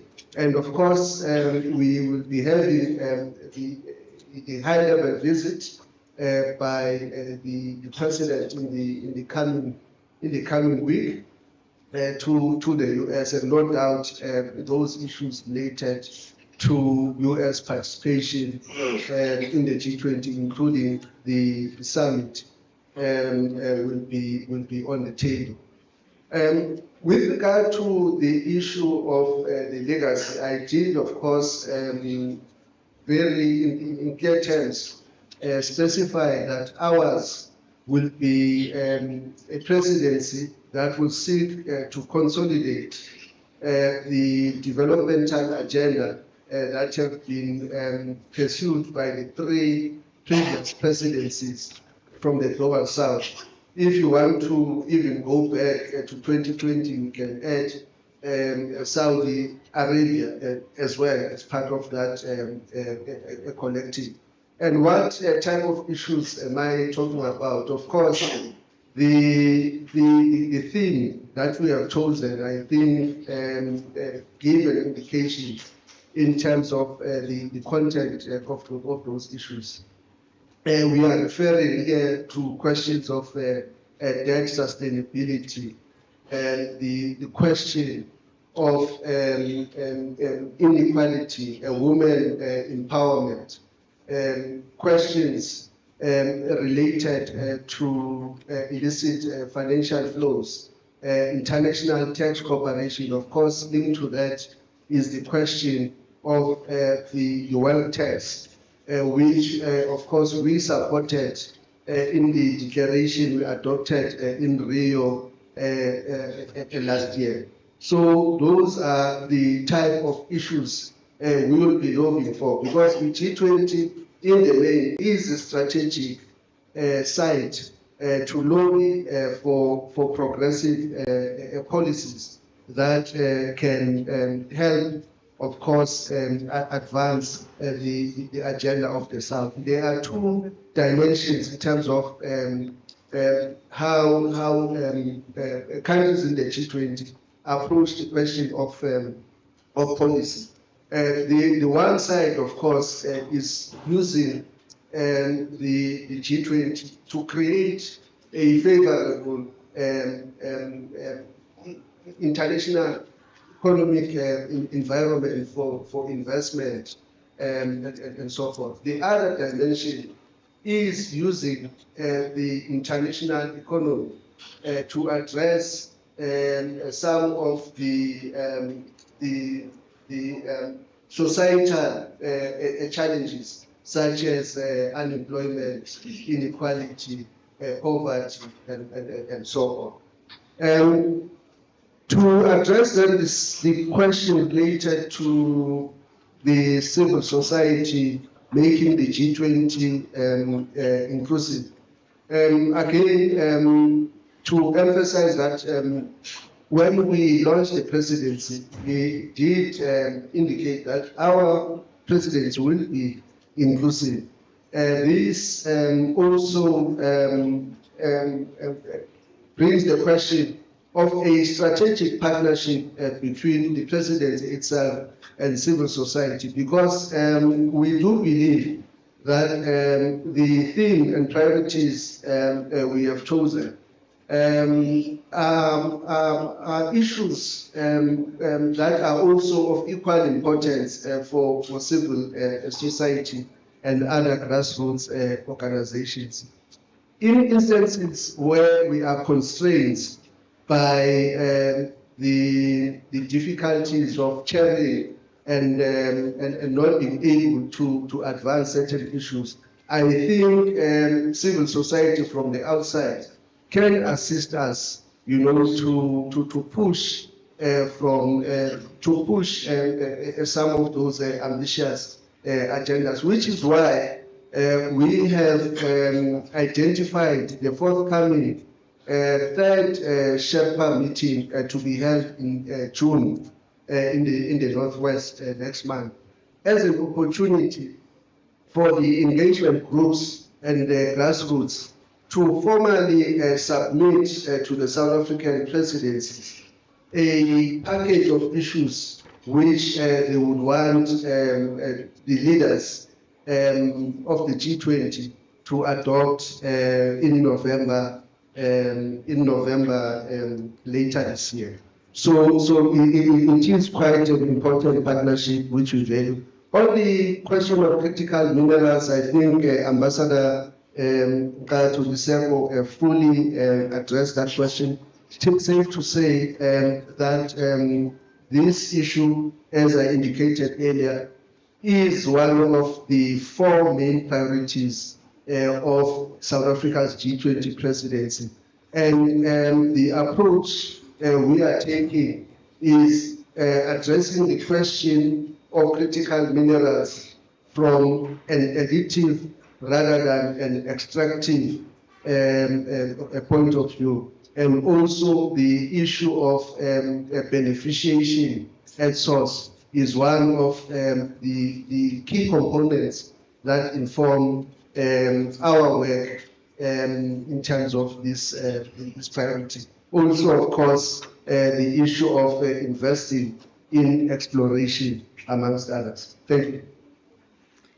Thank you very much, Director, Ambassador Dr. Bongiwe, Charlie, and all the people who made inputs. I think that brings us to the end of this particular session. I'm going to hand over to Dr. Pilani, but just by way of closing,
program very well.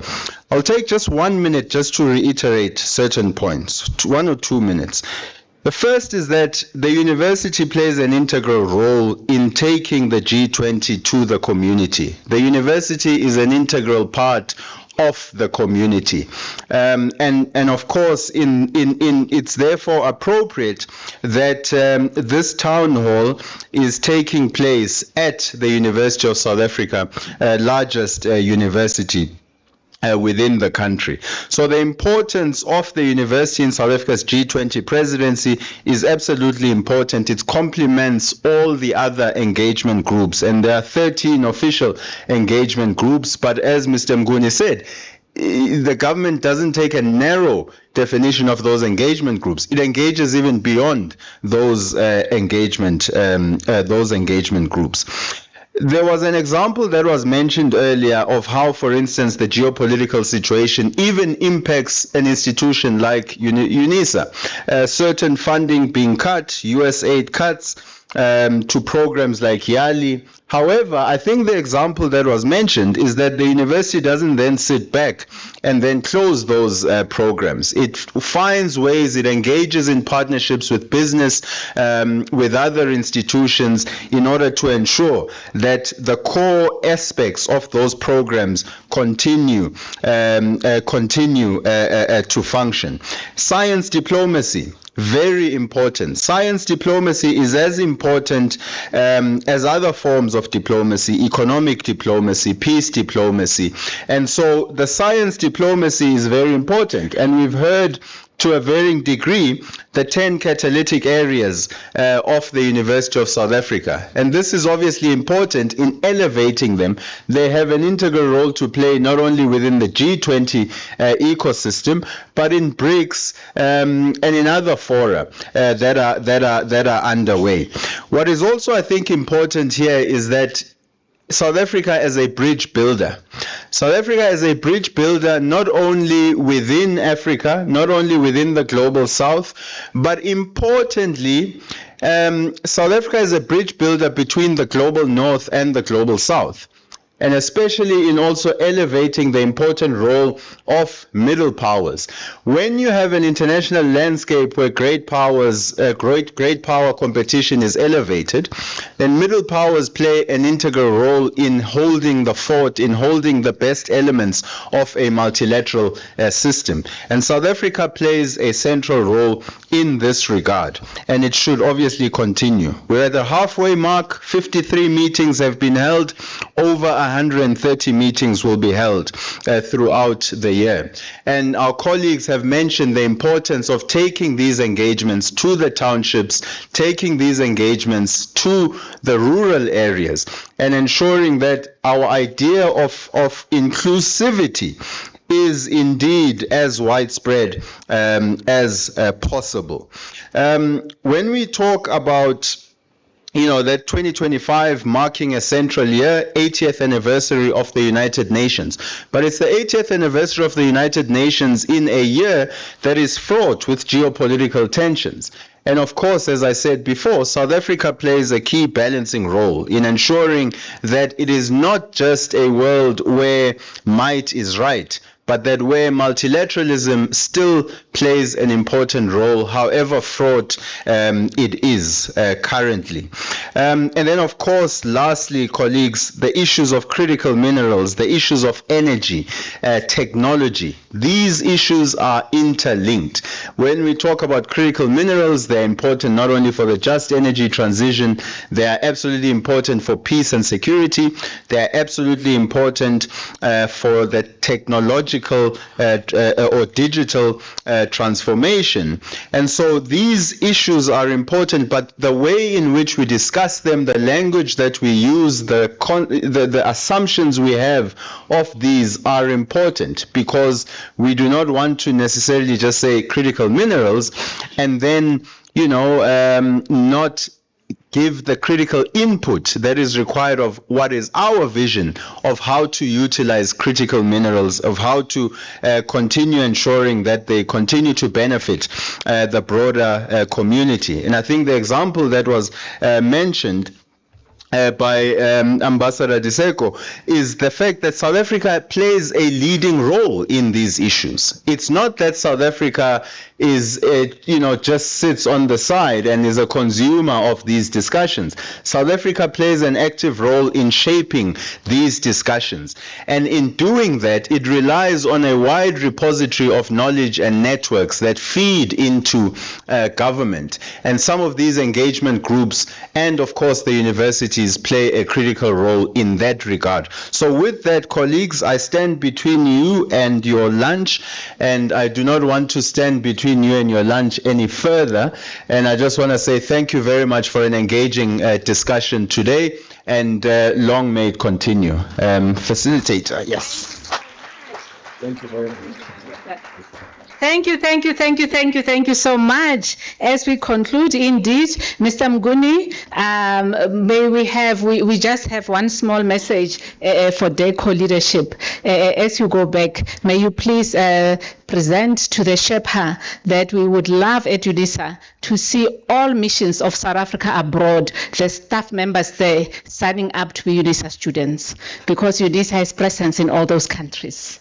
So we'd be very pleased to see that, we see many DIRCO officials across the world signing up as UNISA students.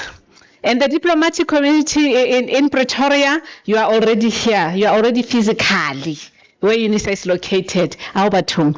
I don't know if you know what Alberton means, but please sign up for our courses at UNISA so that when you return to other postings, you'll have fond memories of your postings in South Africa and having graduated from our great university, the University of Leaders, the university that has produced several presidents, and the university that will continue to have a huge impact in the world going forward. Ladies and gentlemen, I hope that was a nice appetizer. Now we move to food.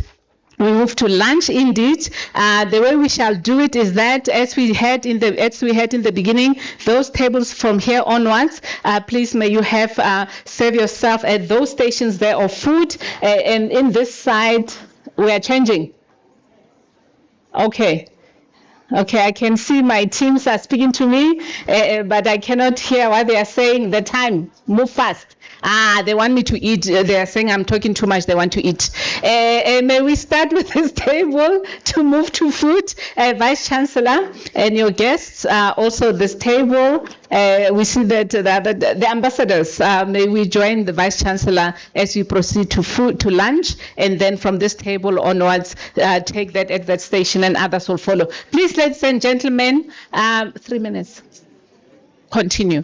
Oh, I see. Oh, they want me to speak more. Hey, I thought they want me to stop. Those that are running the program online and recording and doing all this IT work behind the scenes are saying that, So here we are, ladies and gentlemen, as we move towards lunch. I know that I see that they are 98% ready. I see that this station is also 98% ready.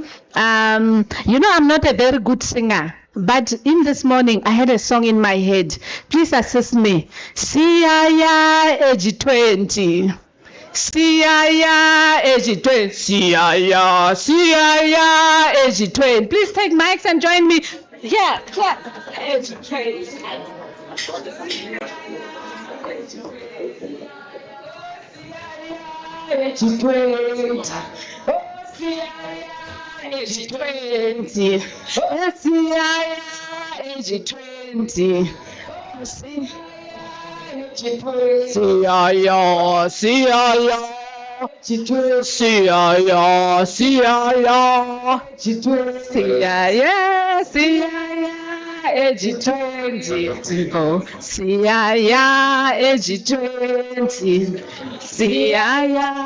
G20. Doc, I'm so jealous. At your event, the UNISA choir was mesmerizing us with so much music. I bragged about it on social media. We just so you really upstaged us on the 25th of April. So, ladies and gentlemen, lunch is served. May we then proceed accordingly. We shall join accordingly. Please welcome, enjoy. At UNISA, we eat. We break bread, as the Vice Chancellor Chancellor has said. So, and it's part of our African values. Break bread with us, enjoy our stay, and thank you. Thank you, Doc.